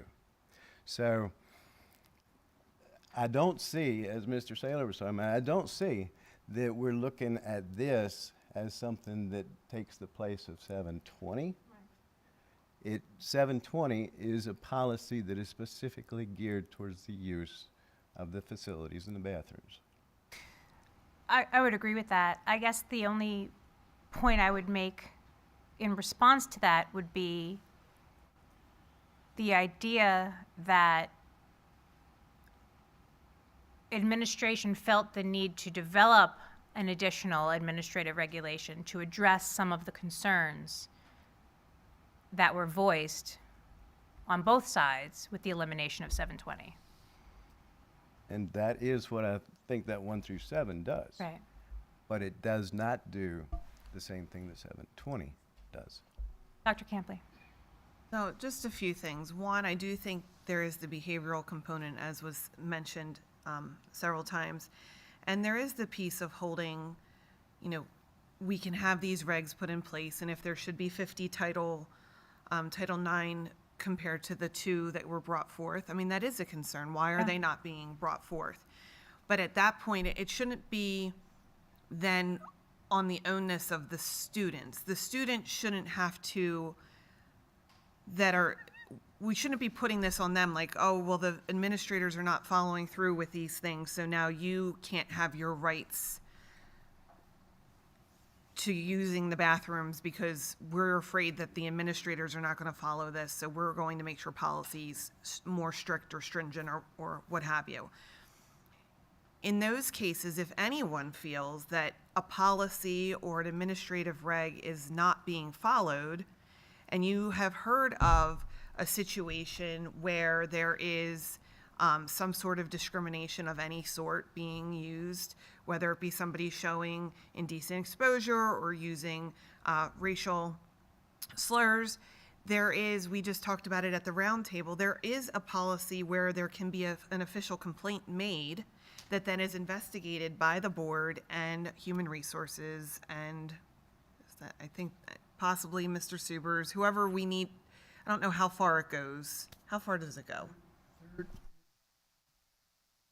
Excuse me, there is a required and detailed complaint process under Title IX, which is referenced in Policy 103, it's the attachments. And it also does get into a similar but less rigorous or less specifically designed process for other harassment complaints under section policy 103. As far as the number of complaints, I believe there's been more than 2. I know that our Title IX coordinator has and continues to undergo training. Our staff and students are provided training. When a a complaint is made specifically under Title IX and other forms of harassment, our office is typically consulted and we guide the administration through that process. Thank you. I was actually and I appreciate the part on Title IX, but there's a complaint process within the district that we can fill in. I can't think because it's been. I have to go back and find the policy. We talked about it at the round table, where if somebody feels that things aren't going the way they expect, they can fill out a form. I'll have to go back and look for it. But I mean, there are different ways, and my point is there's ways to safeguard that we can do to hold administration and teachers accountable to ensure that they are following the regulations and the policies without us having to draw up policies that are so strict and so stringent that we are then infringing upon the rights of students. The other thing that I think is important to kind of keep in mind when we're thinking of behaviorally is this idea that we're going to say that all of a sudden students are going to start saying that, well, I'm gender fluid today, so I want to go into the men's bathroom and say that I'm a man today, and tomorrow I'm going to go into the woman's bathroom and say that I'm a woman. That's one of the things with the administration regulations. The teachers and the staff, they know who the transgender individuals are. Somebody who is consistently asserting themselves as a particular gender, those students are not misusing the privilege of using the bathroom that aligns with their gender. And if someone were to be found to be doing that, that is where this administration regulation falls. The important thing is nobody is saying that women should be allowed in men's bathrooms and men should be allowed in women's bathrooms. When we look around this room, I'm not looking around and I can't tell who is male and who is female sexually, because I can't see what's underneath anybody's clothes. Gender, I can make a guess.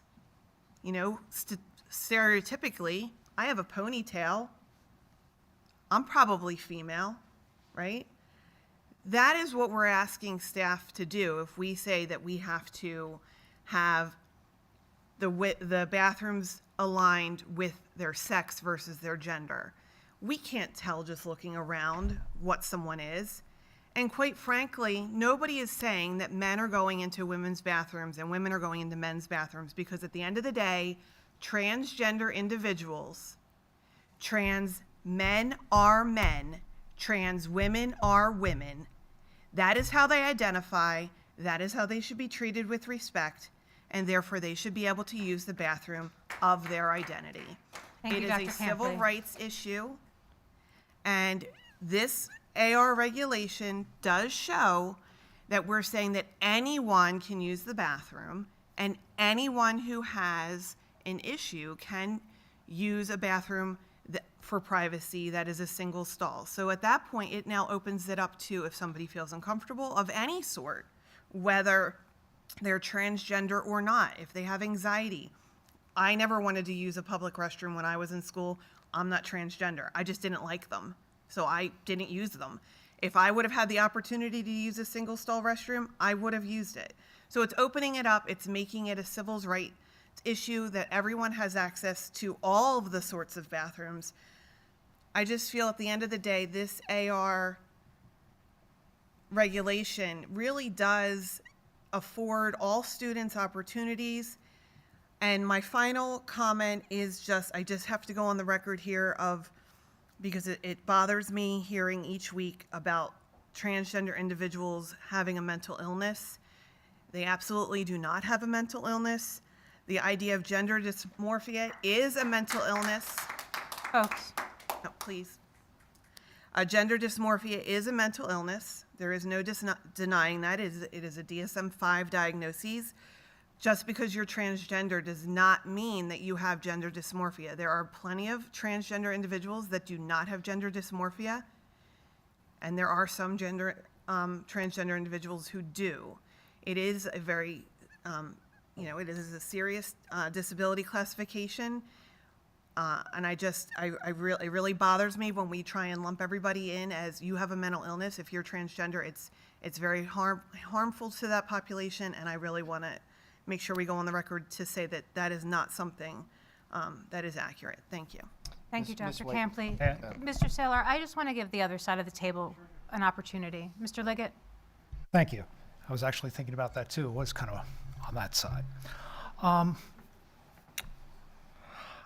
I feel it's a responsibility of mine at this point to at least vocalize some of my ways of thinking and what I'm thinking about what we should be doing about 720, hopefully to persuade somebody on the board here to perhaps see things my way. This issue, we hear about gender dysphoria, we hear about biology, we hear many of the issues, and I'm not saying that these shouldn't be discussed and that it's not appropriate to bring issues up to the board as the public has done. But as a board member here, I have to remember what my primary responsibilities are. And when it has nothing to do with a law or a statute or a policy, absolutely public opinion, I think, is vital. But when it comes to following the law, like Mr. Saylor said about statutes and regulations that we set and that we have the ability to set these. I'm sorry, Mr. Liggett. I just want to make sure that Curious and asking questions along this journey. They've never been to a board meeting and you're staring at them nonstop. No, I would like. because they don't go with your agenda. No, ma'am, 100% that is not the case. As a matter of fact, at the end of the meeting, when there's time for public comment again, any questions that they have, we would be happy to entertain. Absolutely 100%. But I would like everyone to be listening and respectful to the board members. Everyone. Thank you. Mr. Liggett, go ahead. Thank you. So basically picking up where I am, yes, we are able to make, essentially through our policies, it's our government, this being the school board, giving the direction to the schools, and then the administrative regulations being an important part where they interpret these larger policies and bring it down to the granular level, which is what Dr. Russell has consistently been asking about when it comes to this issue. But what really struck me in this whole debate was what Mr. Subers was saying last week, and following up on some of the things that he said, that the case of Doe versus Boyertown really is a guide for our district to what can happen in the future, because the issues there, while not precisely identical, some of the things that were put forth in the report that was came out of the Third Circuit, which we are essentially obligated to follow, because the Third Circuit is our federal district, and therefore that is the law here federally. And if the Supreme Court decides to take that up and change it, then we would have to adjust. But as it stands right now, the Third Court of Appeals is our federal interpreter of the law. And they clearly state in their opinion that single-use facilities, or those that correspond to birth sex, does not serve the compelling interests of the school district as identified here. It further goes on to say requiring transgendered students to use single-user or birth sex aligned facilities is its own form of discrimination. They have also made the counter argument that students that are, say, cisgender and would be using these facilities, let's call them the majority of people, their privacy rights are not infringed upon by the presence of people that are there based only on their gender identity and not necessarily biology or genetics. So with such clarity, in my opinion, from the U.S. District Court of Appeals, the Third District, it seems to me that becomes our obligation as a board to follow federal law, which has at this point been explained to us through Doe versus Boyertown. In Policy 11, we have as one of our principles of governance that I actually was asked to sign tonight, to govern effectively. And part of governing effectively is we need to, quote, align board decisions to policy ensuring compliance with the PA school code and other local and state and federal laws.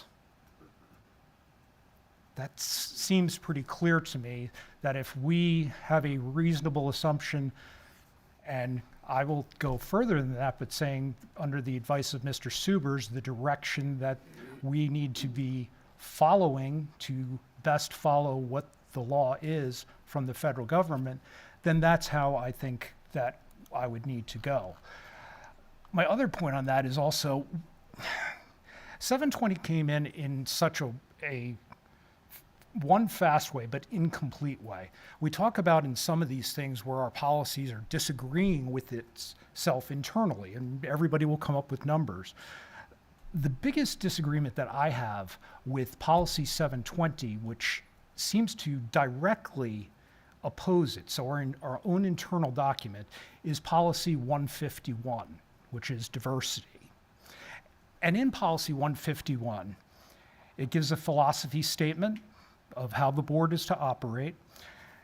And believe it or not, it actually goes through, essentially, it restates the mission of the school and has that we will respect individuals regardless of economic status, race, color, national origin, heritage, religion, gender identity, age, sexual orientation, ability, or disability. It's a pretty good list of the things that we should be respecting. The only one I would add to that that's not in the policy, and understand why, is that we should be respecting each other and our opinions on this. Tonight's been a very civil discussion between us on the board, and I'm glad of that. But I hope that people understand and are following my logic. I am trying to look at this as unemotionally as I can, and I think that it is my fiduciary responsibility as a board member to protect this district as I best know how. Considering that the law seems to me clear on this, I need to protect the district from the lawsuits that we would probably lose. And the converse of that Doe versus Boyertown did address, is that cisgendered straight students do not have, they lose if they were to sue on this thing. So to me, my decision is clear on this, at least to me. And Would you yield for a question? certainly. Do you mind? You said earlier today, I personally have no interest in changing the current way we handle sports. But yet you just said that they have access to the facilities. This AR actually says they don't have access to the locker room. So which one is it? Which one is it? When you say this AR, you mean the proposed AR that the administration's coming up with? Administrations don't propose ARs because boards don't have anything to do with it. Well, that's what I'm saying, but they are AR bringing it to us, and if you Yeah, look correct. in the corner of it there, it does say, I believe, that it's for, You could I scroll forget up to what it locker room. It doesn't mention gender identification in locker room. It only mentions it in bathroom. But you mentioned policy 151, and you mentioned facilities in Boyertown. So are you saying all encompassing, or is it just the bathroom? I just want to clarify. Right now, because the vote is on 720, essentially, Yeah. and then to bring it for further discussion, I am narrowing my focus to 720. Yes, sports is to me, But 720 is locker room. And it is restrooms. Correct. Which is what Dope versus Boyertown dealt with.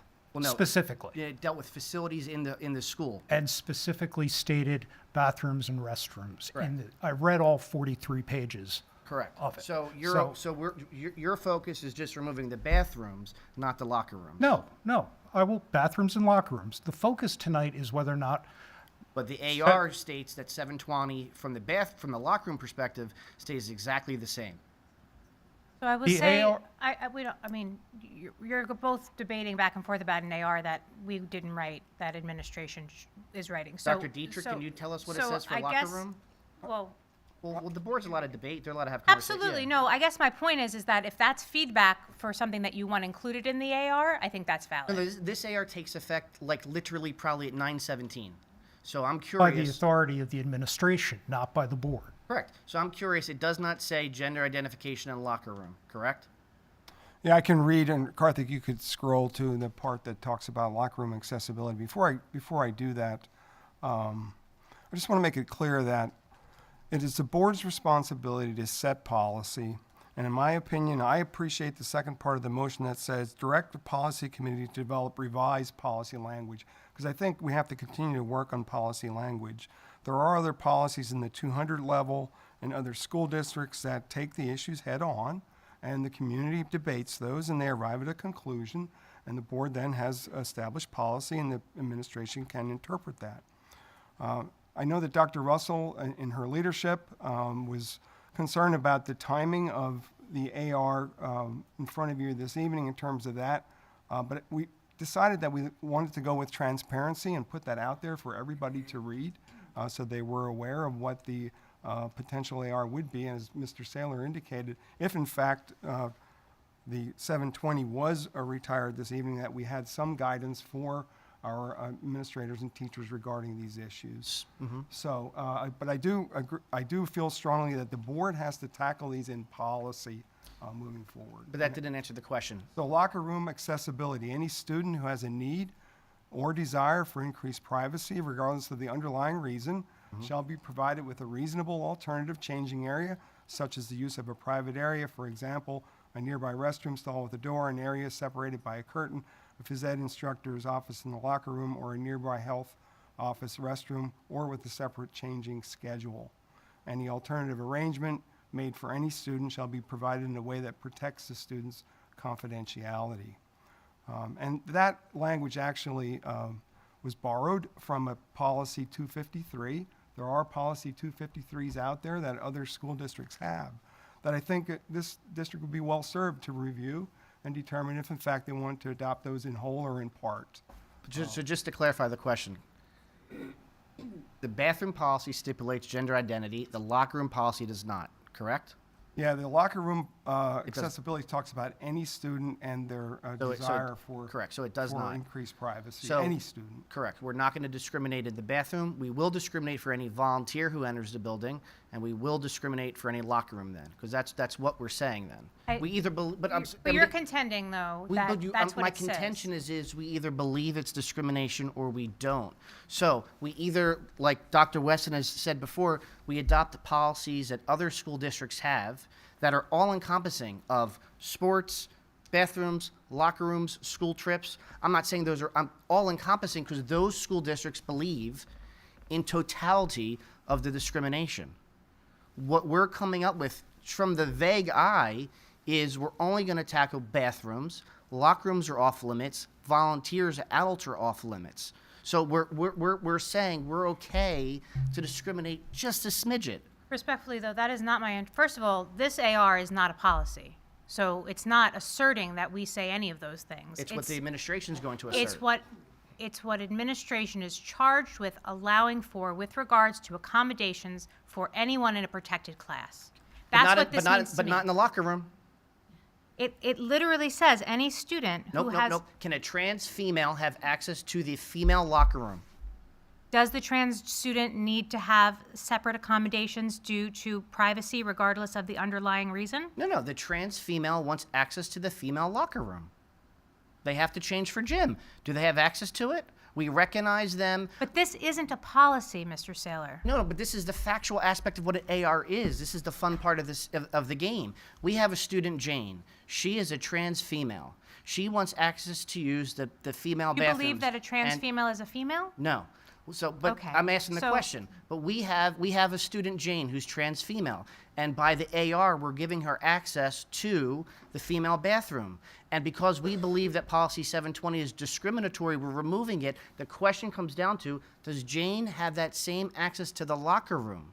It sounds like we're saying no, which to me begs the question, why wouldn't we give the transgender students access to everything? So- why are we only giving them access to something? We're Point either taken. we're either Point taken. saying it's discriminatory Got it. and they should have access to everything, or we leave 720 alone. Okay, point taken. But again, 103 AR2 is not a policy. So that is something that I do think needs to be on the policy agenda, which Dr. Dietrich has pointed out is the second portion of the motion. So there is no question that there's still work that needs to be done. But your point's made. Your point's made. Mr. Subers, can a student still file for a Title IX, Bob, my brain just died, a Title IX violation since the school's not going to give them access to the locker room? Isn't that the same thing? A student could file that claim. Correct. So you said you don't want to do anything that would put the school district to get sued because of the Boyertown case. In depth, if you read the judge's synopsis on Boyertown, they said all facilities in the school district. That is why school districts in Montgomery County started developing transgender policies. Now, Right. other school I districts... agree with you. Yeah, Other but now, school districts have developed Correct. transgender policies. 48 which out of are 400. Which in Montgomery County, Yeah. right now, Perkiomen Valley is the only one that discriminates against transgendered students. We're it. Penn Ridge, just north of us, does, and they may be changing that soon, just like going through the process that we are going through. The policies that you're talking about, like if we look at 720 as an operational thing, we talk about it as if we've had this here for such a long time. It's been since October. Before October, and in every other public school in this county, has operated the way that we did before 720 was introduced here in Perkiomen Valley. No, not when all I school look districts have had, we talked about this when we talked. Not all school districts added, not all school districts in Montgomery County added gender I agree. identification in policy 103. They have not added either to the policy 103, or they don't have a specific policy that states that that transgendered rights are protected. Correct. So how come they haven't been sued? Because as long as they follow what Title IX and Doe versus Boyertown tells them to do, whether it be through their administrative regulations or how that they actually enact their policies, as long as they don't cross that, the fact that it is not in there doesn't mean that it doesn't exist. They are still bound by Doe versus Boyertown by means of being a public school that accepts federal funds and that is covered under Title IX. As a matter of fact, when a lot of people say that, you know, when they're talking about the public schools here and how if policy 720 is going away, this all of a sudden becomes this pariah district. The entire rest of the county operates as we did before October. As a matter of fact, locker rooms, in trying to look at other places that this would apply to in this local community, the YMCA's locker room policy is members and guests may use their choice of a family locker room, private changing space, or a locker room corresponding to their self-identified gender. That's the YMCA. That's a local organization. The Young Man's Christian Association. That's their policy on lockers. And I'm sure I don't have to tell you that because of your association with them. We became an anomaly in October. We need to return this district to normalcy. Is there any additional comments on the, go ahead, Dr. Weston. Yeah. Mr. Sale, you made a lot of good points. I think earlier on when you were first addressing this issue, you quoted from a lot of sources. You made reference to discussions and a lot of sources. I'd be very grateful if you could share your sources with the rest of the board. It sounds like there is a lot of things to be discussed in there that are discussed in your source materials that I would really like to get into. So if you could do that, I would appreciate that. The other thing that I was interested in hearing more about, you spoke about where policies come from. And this is something that I asked about several times before I joined the board. I asked as part of public comments. I asked as part of emails that I said to the board, and I'm still very curious to know where policy 720 actually comes from. We knew it was passed in Penridge School District last May of 2023. You mentioned last week that there are a few other school districts in Pennsylvania that have a policy either exactly the same or similar. But one thing we don't know is where it actually came from in the first place. It did not come from PSBA. It does not come through the policy network. I'm just very curious to know where did we get the language for this policy? Where does this policy come from? The original language from the policy was pulled from Central Bucks School District. I edited it and removed parts of it. And then the policy that was passed was rewritten by Matthew Dorr and Don Fountain. Where did Central Bucks get it? I didn't ask. I just watched their meeting. I'm not part of Central Bucks, so I didn't ask that question. It doesn't, see, the thing is, it doesn't matter where policy comes from, because to me, if policy is good, it's good. Who wrote it doesn't affect me. I don't really believe that the people that work at PSBA write all their policies either. They get some of it from the Department of Education. They get some of it from the Department of Federal Education. So you have state and federal. Their policy writers aren't any different than the policy writers that another school district might have used. School districts very often borrow policies from all over the place. PNN has actually openly stated they borrow policies from other states. So that's not PSBA. So when you take, we just literally passed policies that were borrowed from other states. It's not like they sat there in a room and sat there and wrote their policies. You'll notice that PSBA doesn't have any minutes on how they write their PNNs. There's no transparency at all how their policies are written or where they come from. We don't have access to any meeting notes at all on the PNNs on where the verbiage of their policy was discussed or how it was discussed. What were the pros, what were the cons? It just shows up in a PNN. We write it, bring it to a policy meeting, and for the most part, change one word or two words and then adapt.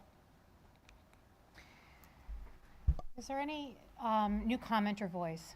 I'd just like to say a couple words. I wanted to share just for the women and girls, that's my position, that are afraid to speak and have trouble defending their space and who fought for years for their own privacy. I'm a pretty tough fellow to approach in public and out there, and I understand that. And when I voted the first time to protect women's spaces, it was in the last 2 years, it was the only time that I was thanked for my service by anybody or contacted or reached out, except with one time I was doxxed and they tried to get me fired and my partners to disassociate with me because I wanted to keep the kids in school and take their masks off. But that was a long time ago. But the only other time I was ever contacted outside of this space, outside of when I'm spending time here, was 2 young girls came to my office and came in after I voted to keep men out of their bathroom, and they thanked me.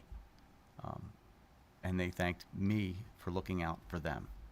And we've all heard it, and we know the hypocrisy can be pointed at both sides for virtually the same points, using virtually the same language, and the discrimination there that judge mentions against transgenders is the same exact discrimination against women, but we're discriminating against 500 women instead of 5 transgenders, and that's just what we're doing. And we don't care, and the women aren't loud, and they take the abuse, or they're going to leave our district, and that is going to happen, and that's sad. So for all the people that are going to pull their students from Perkiomen Valley, because it will happen, I'm sorry to see that you have to go. And I don't know, what my path will be now. I know that my daughter is uncomfortable with men in the bathroom with her, and this is not a victim competition, as some people would make it. These are things that we have to deal with our children. And I have 3 daughters, and it's still not a competition, but I have to protect them. And I have 2 boys, and they will not,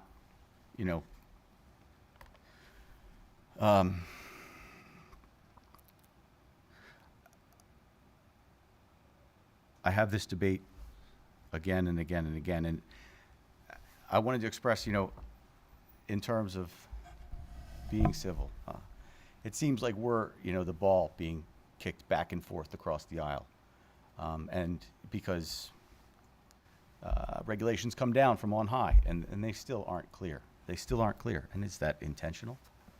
They don't give you direction. They don't give us direction. Title IX actually says, and has always said, that discrimination in the bathroom is allowed. And that's why there aren't these lawsuits. I mean, let's be frank. When you say boys in the boys' room and girls in the girls' room, and that's the way most districts have it, and that's the way they leave it, there aren't lawsuits because that is the law. That's the fact. And it hasn't been decided. We don't know what the Third Circuit would do. And they might go the other way. That's true. And then if the Supreme Court takes it, they might overturn it. So let me get to what I want to say, is that removing 720, when we saw the walkout, when we saw the unrest, when we talked to the young girls in our lives about what they want, removing 720 causes more harm than good. I don't want to discriminate against anybody, but there's no way to make a decision on this topic without discrimination. And you're discriminating against women, against people who, for religious purposes, can't be in the bathroom with other genders. You're discriminating against them when you remove 720. And it's a personal decision, and it's one that you have to make. And I respect everybody that spoke, and I respect, regardless of what happens tonight, and I think that, 720 might be retired. I want to say I'm grateful for all the women that came and spoke up for the women tonight, and that we will continue to work to protect women and women's spaces. And I will never give up. And it's not that I have to say that, but I know what that means because I'm a father. And I know what all the parents experience standing up there and speaking out for their children. I know, that's what I'm doing. And again, I hope that we can all get through this civilly, but as has been said here also, as a responsible adult, I do not think it's a good idea to have boys and girls in the same bathroom. I do not think that is the responsible thing. And, it has to be said once. I think it was said tonight, but that doesn't align with common sense and all of the rules of good order that we were brought up with our entire lives, which are now being thrown out the window because of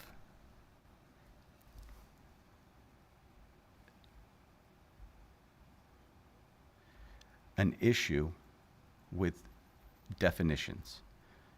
Definitions that contradict basic biology and things that we cannot change about ourselves and about our world, although some people would like to, and that's fine.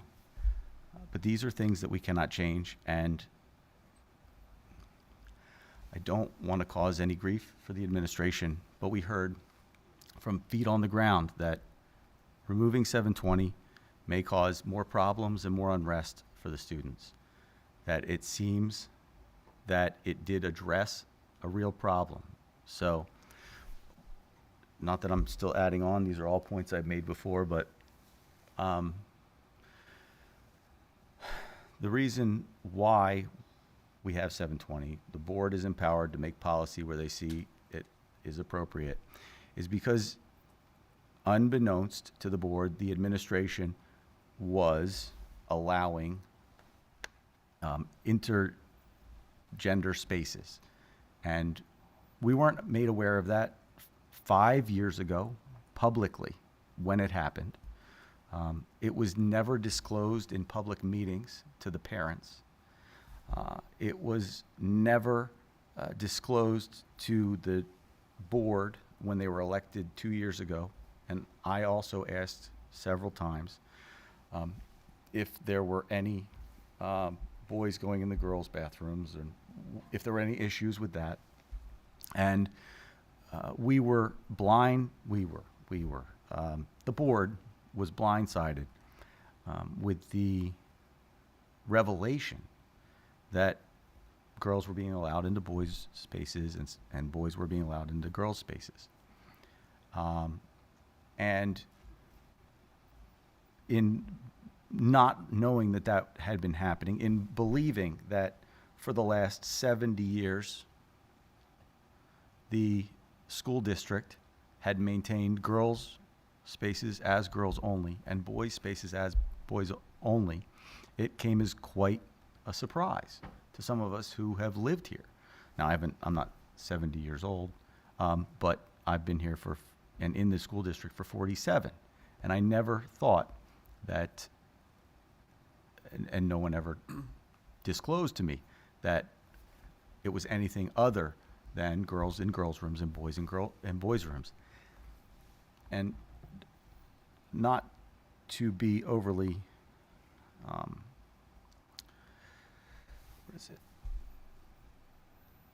not to be overly critical or hypercritical, but it pains me.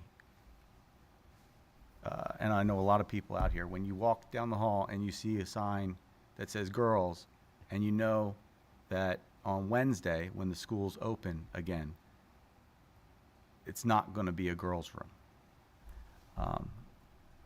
I don't think those signs should be up there, boys and girls, anymore, if they're not boys and girls' rooms.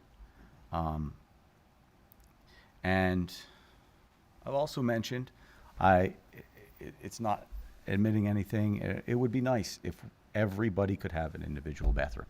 If we had $100 million to spend to retrofit everything, perhaps that could work out, although it would probably go way beyond that with locker rooms and whatnot.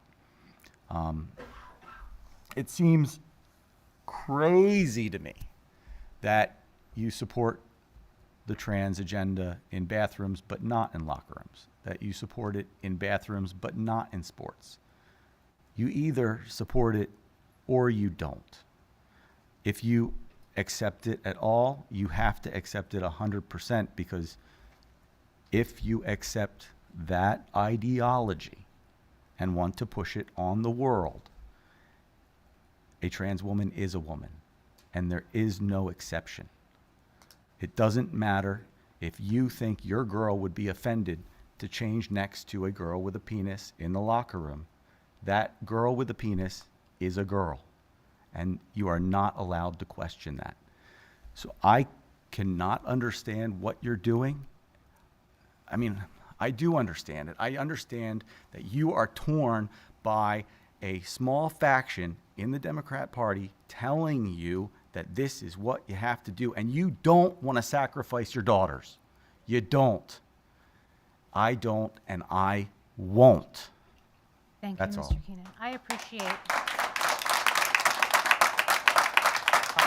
genuinely. I do believe that your feelings are sincere, so I appreciate you sharing that with us. And Mr. McKinney?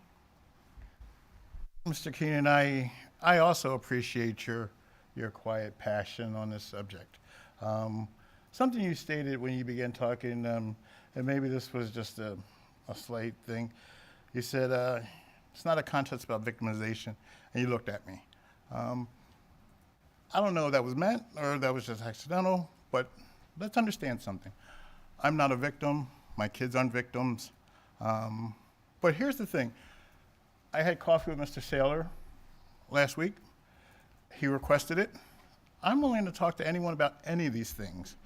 We didn't agree on a lot of things, but we agreed on some things. And when he brought up Title IX tonight and discrimination or whatever, what we need to understand is when we refuse to see people's humanity, then we have done something wrong as a society. Because every person has worth and value. And what I'm hearing tonight, some people are feeling that the majority is always right. And if that is the case, I would still be in chains. If that were the case, women wouldn't have the right to vote. If that were the case, we still would have those who are neurodivergent in institutions. So when we talk about the majority, we as a society have to come to realize that we're all different. And there needs to be, and you ain't gotta like it, but one of the things that you have to do is you have to respect it. Because once you stop seeing people's humanity, bad things happen. So let's just take a minute to pause, because again, and I said this last week, people are gonna be happy, people are gonna be upset. We need to figure out how we're going to get along after this. So, and you're right, people will do things. People tell their kids to walk out, don't go to class, go to the bathroom and be there for a half hour. That is their prerogative or whatever. But what does that solve? We need to start sitting down and talking to one another about what makes our differences strengthens our community, not divides our community. Tonight someone mentioned DEI, SEL, and CRT. So if you're against any of those things or whatever, then you don't see me. You don't see me. So when you talk about that, and first of all, what is CRT? I guarantee you no one can answer that question in this room. It's not a thing. It's not a thing. So we talk about COVID, CRT, all these different things or whatever.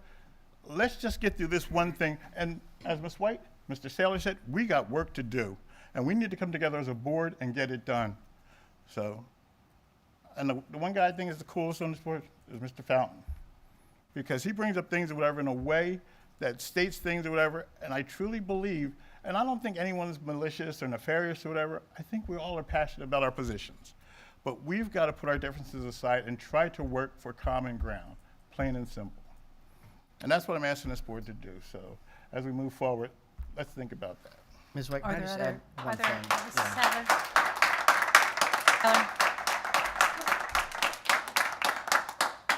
We're going to learn a lot together when we're on the board. Todd, I really appreciated the opportunity to have coffee with you at your sinus. I just wanted the very last thing that you just said, CRT is not a thing. CRT was being taught at Middle School West last year by one teacher. He had it in an assignment. When parents complained to me and I gave it to the superintendent, it was removed from that assignment because it wasn't a curriculum-based assignment. It was something that the teacher was doing adjunct or on their own. So it is a thing because sometimes in these buildings, we try to teach it to our students.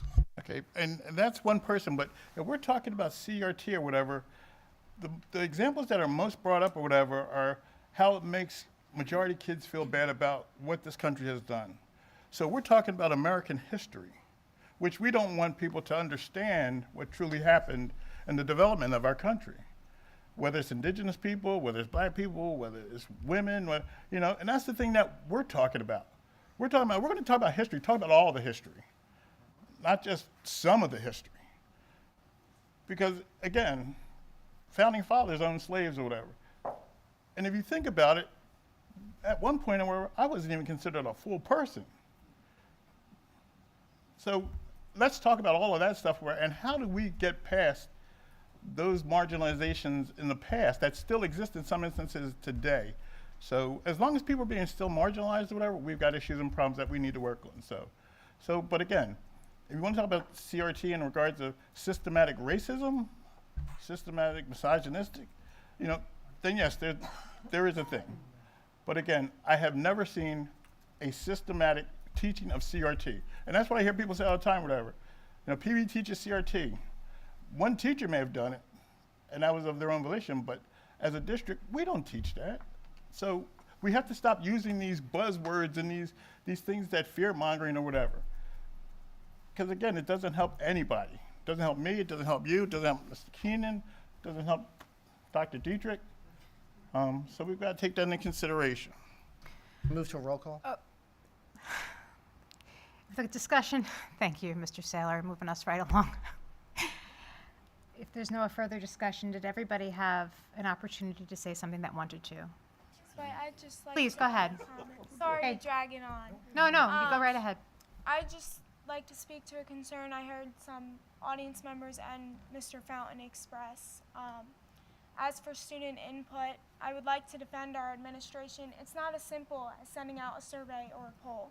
Surveys and polls record emails, they record IP addresses, and many of our students don't feel comfortable being attached to their voice. That's sad, but it's a truth. They have faced scrutiny, our teachers have faced scrutiny, our community as a whole has faced scrutiny, and many students don't want to be subjected to that by being attached to their view on the issue. What I have heard as a consensus from many of our students is that to them, the issue has become convoluted with political agendas. It's gotten away from the truth of what Policy 720 is about. It's not about policy anymore to them. It's not about administration. To our students, it's about now we're on the news for our school board meetings instead of our student section. We're getting bomb threats and scared for our life in class over using the bathroom. And I would like to defend our administration. Again, they have preached kindness. They have told our students to be accepting, that even if you disagree, you have to disagree respectfully. So to hear people say that our administration hasn't effectively administrated policy is inaccurate. They've taken what the school board has given them, they've taken the hostile situation that they're in, and they've done the best they could do with it. It is an unfortunate situation, and I would love to hear our student voices more. I would love to have more round tables, but I would just like to remind everyone that our students are scared. It's not as simple as a poll or a survey. Hearing someone's voice is not a yes or a no box on a Google form. So just please consider that when you think about student voices. Consider that they're a human being, they're a child who has to go to school the next day, and they have to deal with, did someone hear what I said when I was speaking about that issue? That's all I have. Thank you. I appreciate you taking the last word. Thank you. Widener, roll call. Dr. Campley? Yay. Mr. Fountain? No. Mr. Keenan? No. Mr. Liggett? Yes. Mr. McKinney? Yes. Mrs. Sadler? Yes. Mr. Saylor? Dr. Weston? Yes. Ms. White? Yes. Motion passes. 9.03 is on consent, and that brings us to closing items. 10.01, comments from the audience. Same rules will apply as earlier. You have 3 minutes. State your name and your municipality. Again, I would prefer, not prefer, well, yes, I prefer it. I ask that respect be given. Honestly, the clapping at this point, it's just, we understand everybody's passion and their conviction around every topic. So I will ask to hold off on that. And then honestly, if anybody is saying something that you disagree with, please internalize that and not let it be outward.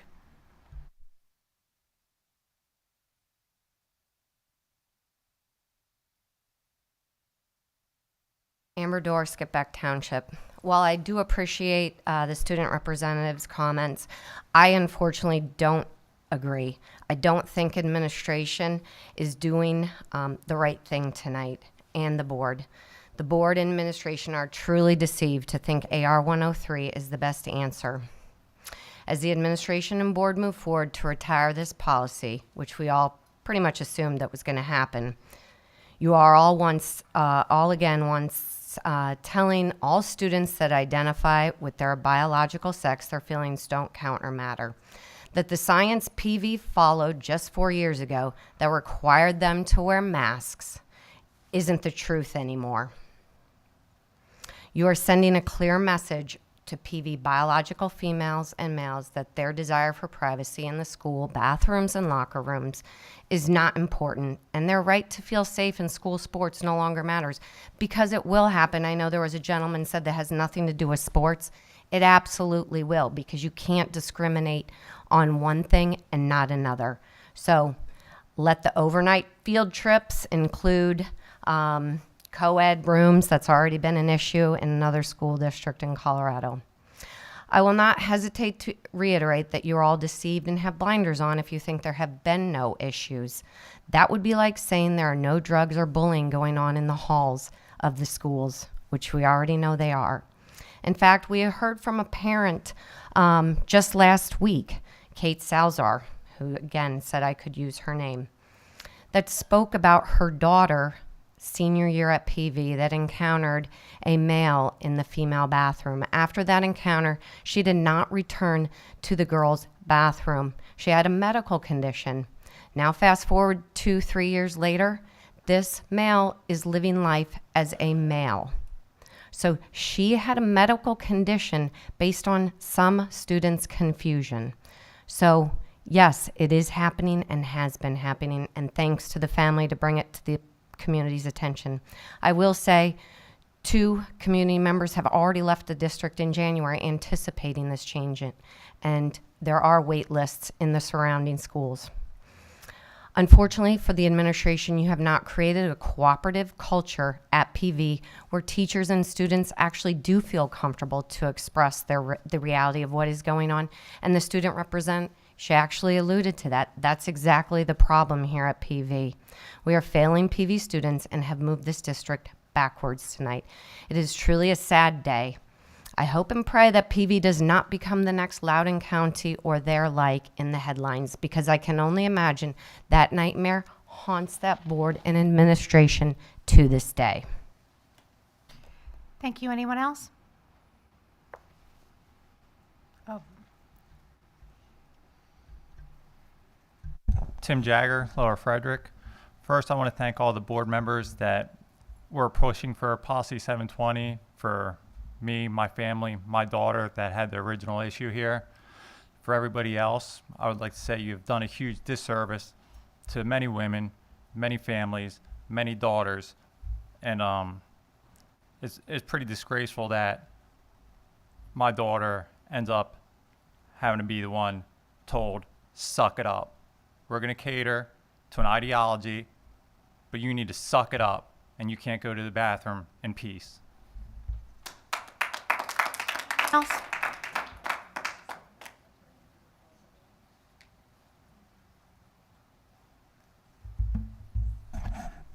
First off, thank you for the vote tonight.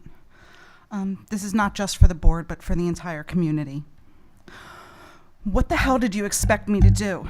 You told me to love my neighbors, to model the life of Jesus, to be kind and considerate, and to stand up for the bullied. You told me to love people, consider others as more important than myself. Red and yellow, black and white, they are precious in His sight. We sang it together, pressing the volume pedal and leaning our hearts into the chorus. You told me to love my enemies, to even do good to those who wish for bad things. You told me to never hate anyone and to always find ways to encourage people. You told me it's better to give than to receive, to be last instead of first. You told me that money doesn't bring happiness and can even lead to evil, but taking the care of the needs of others brings great joy and life to the soul. You told me that Jesus looks at what I do for the least of these as the true depths of my faith. You told me to focus on my own sin instead of trying to police it in others. You told me to be accepting and forgiving. I paid attention. I took every lesson and I did what you told me. But now you call me a libtard, a queer lover. You call me woke, a backslider. You call me a heretic, a child of the devil. You call me a false prophet, a reprobate, leading people to the gates of hell. You call me soft, a snowflake, a socialist. What the hell did you expect me to do? You passed out the What Would Jesus Do bracelets, and I took it to heart. I thought you were serious. Apparently not. But now the lines have been drawn. You hate nearly all the people I love. You stand against nearly all the things I stand for, and I'm trying to see a way forward. But it's hard when I survey all the hurt, harm, and darkness that comes in the wake of your beliefs and presence. What the hell did you expect me to do? I believed it all the way. I'm still believing it all the way, which leaves me wondering, what happened to you? Grace is brave. Thank you for being brave tonight. Thank you. Anyone else? Thanks for failing us.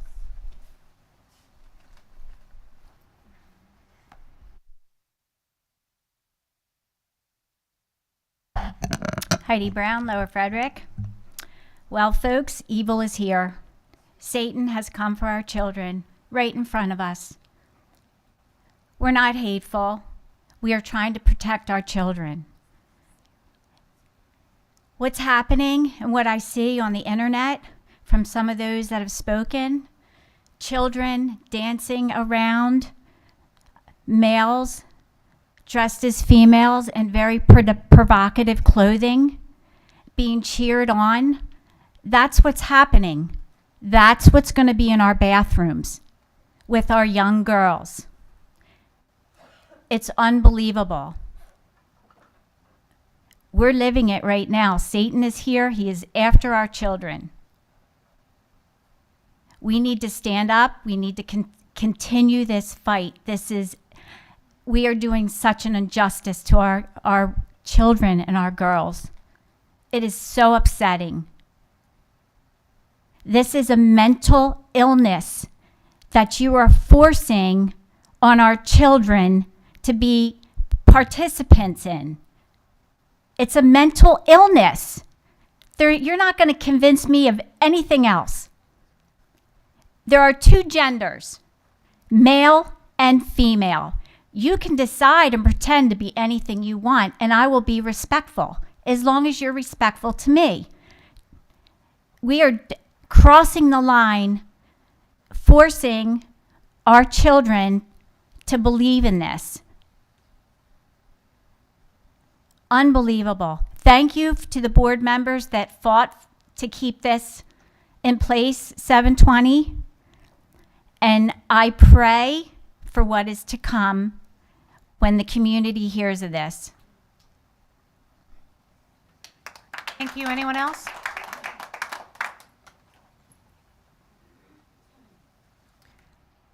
State your name and municipality. Hi, it's Harry Collegeville. Thank you to the board, everybody, for all of your discussion, thoughtful dialogue. There was a lot of good points that were made. So I thank you on behalf of my child. And I think the message here to not just the board, it's the people in this room, it's anybody who's listening online. We all have a responsibility as adults to act like adults when we leave this particular meeting tonight. So, you know, we should not, as adults, be motivating hateful walkouts and behavior because you may not agree with what was decided here tonight. We all need to be the adults, and everybody in this room, it starts here. It starts with not calling our kids Satan. It starts with not judging our faith, because we're not the devil, as some of us back here are calling us. And if you're calling us that here, that's trickling down into your kids, it's trickling down into your neighborhoods, and it's trickling back into the school. It all starts here. Every single person in this room, every single person that's listening online. So we need to be the adults and set the example. And if we want peace in this school district, it's up to us, not just the board, but every single person that's here tonight and every single person that's listening online. We have no business stirring the pot It is what it is. We need to respect each other and find a way to get on together. Thank you. Thank you again. Thank you very much.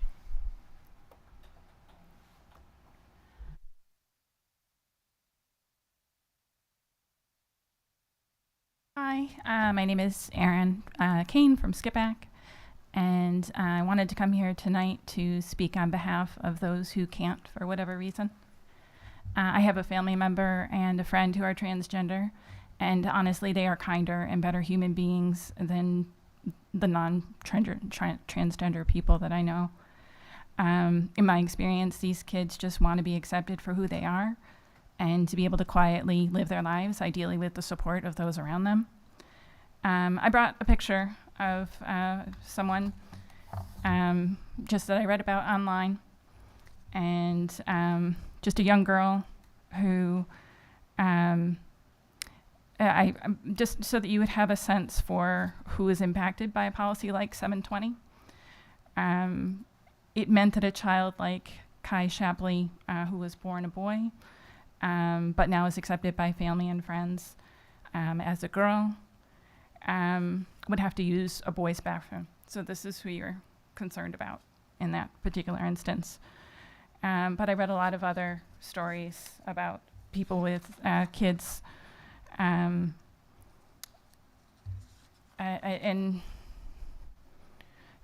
I guess in closing, I would just say I challenge anyone. I don't know that you're going to go and Google this, but there's a really wonderful TED Talk, and the father's name is, if you Google Dana Pardee and TED Talk, and it's a man who describes himself as a Catholic conservative ex-military, and he just talks about their family's journey, about their child who was born a daughter and who eventually transitioned, and it's really kind of lovely to hear him talk about how much he loves his child and how, like all of us, he would do anything for his child.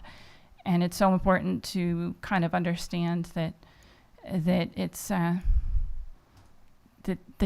don't know why some kids are born a certain gender, but they end up not feeling like the gender that they were born.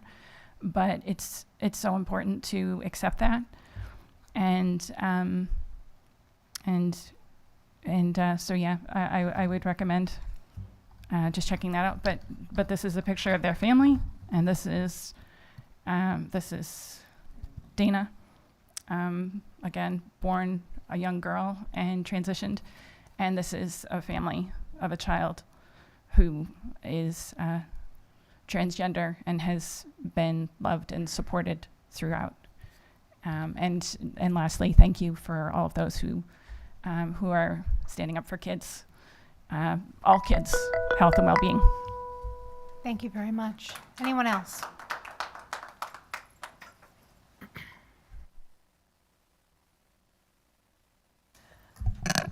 Kim Mayer, Skipback.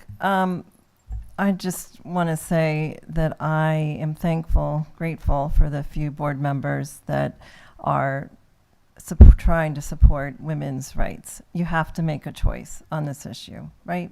So the majority here chose to support a small population of students who there are accommodations for, and now we are just decimating women's privilege and rights, and Title IX and all that has been fought for. This is not a trans issue. There are accommodations that are available, just like there are accommodations for other students in this school district that need them, and they have the ability to use them. But instead, you've chosen to say to the females that we don't respect you, we don't value your feminine genius and who you are. Thank you. Anyone else? It's, Matthew Barber from Skipback. Jason, thank you. It's very clear you're on an island up here. I don't know why you're still up here. This is crazy. This is insanity. It's very clear the inmates run the prison in this place. I don't understand why you would vote this way. I'm speaking for the hundreds of parents that are watching online right now, because now we have to try to figure out how to tell our children, explain to our girls when they go to school on Wednesday that there's going to be guys in the bathroom with them. Again, I have children in elementary school that I have to try to explain this to because of your wacko ideology. It does not make sense. It's not normal. And you're forcing it on all of us.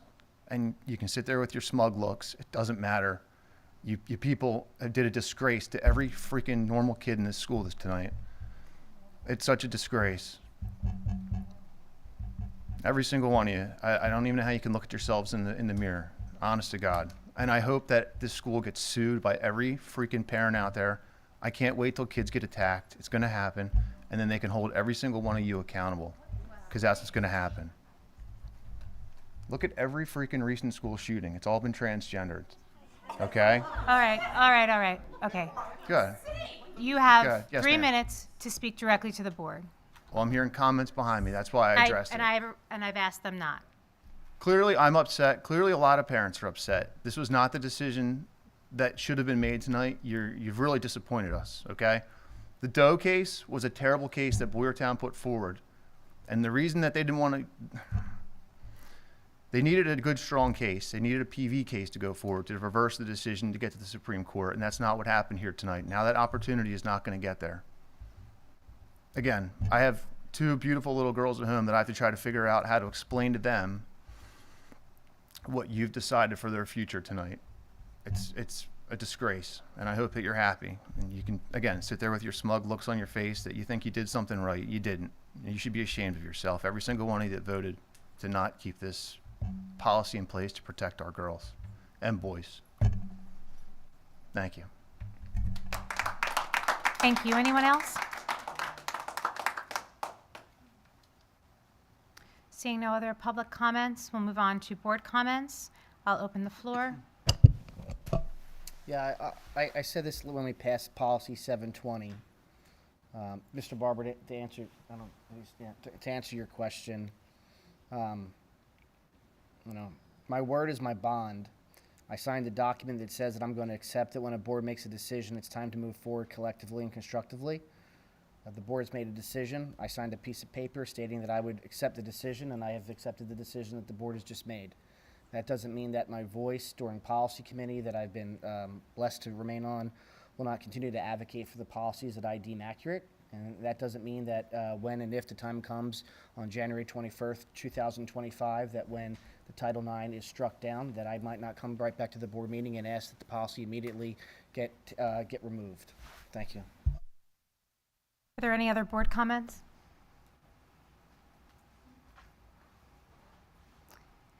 Seeing none. 10.03, notice of video disclaimer. And 10.04 is adjournment. Thank you, everybody. Have a great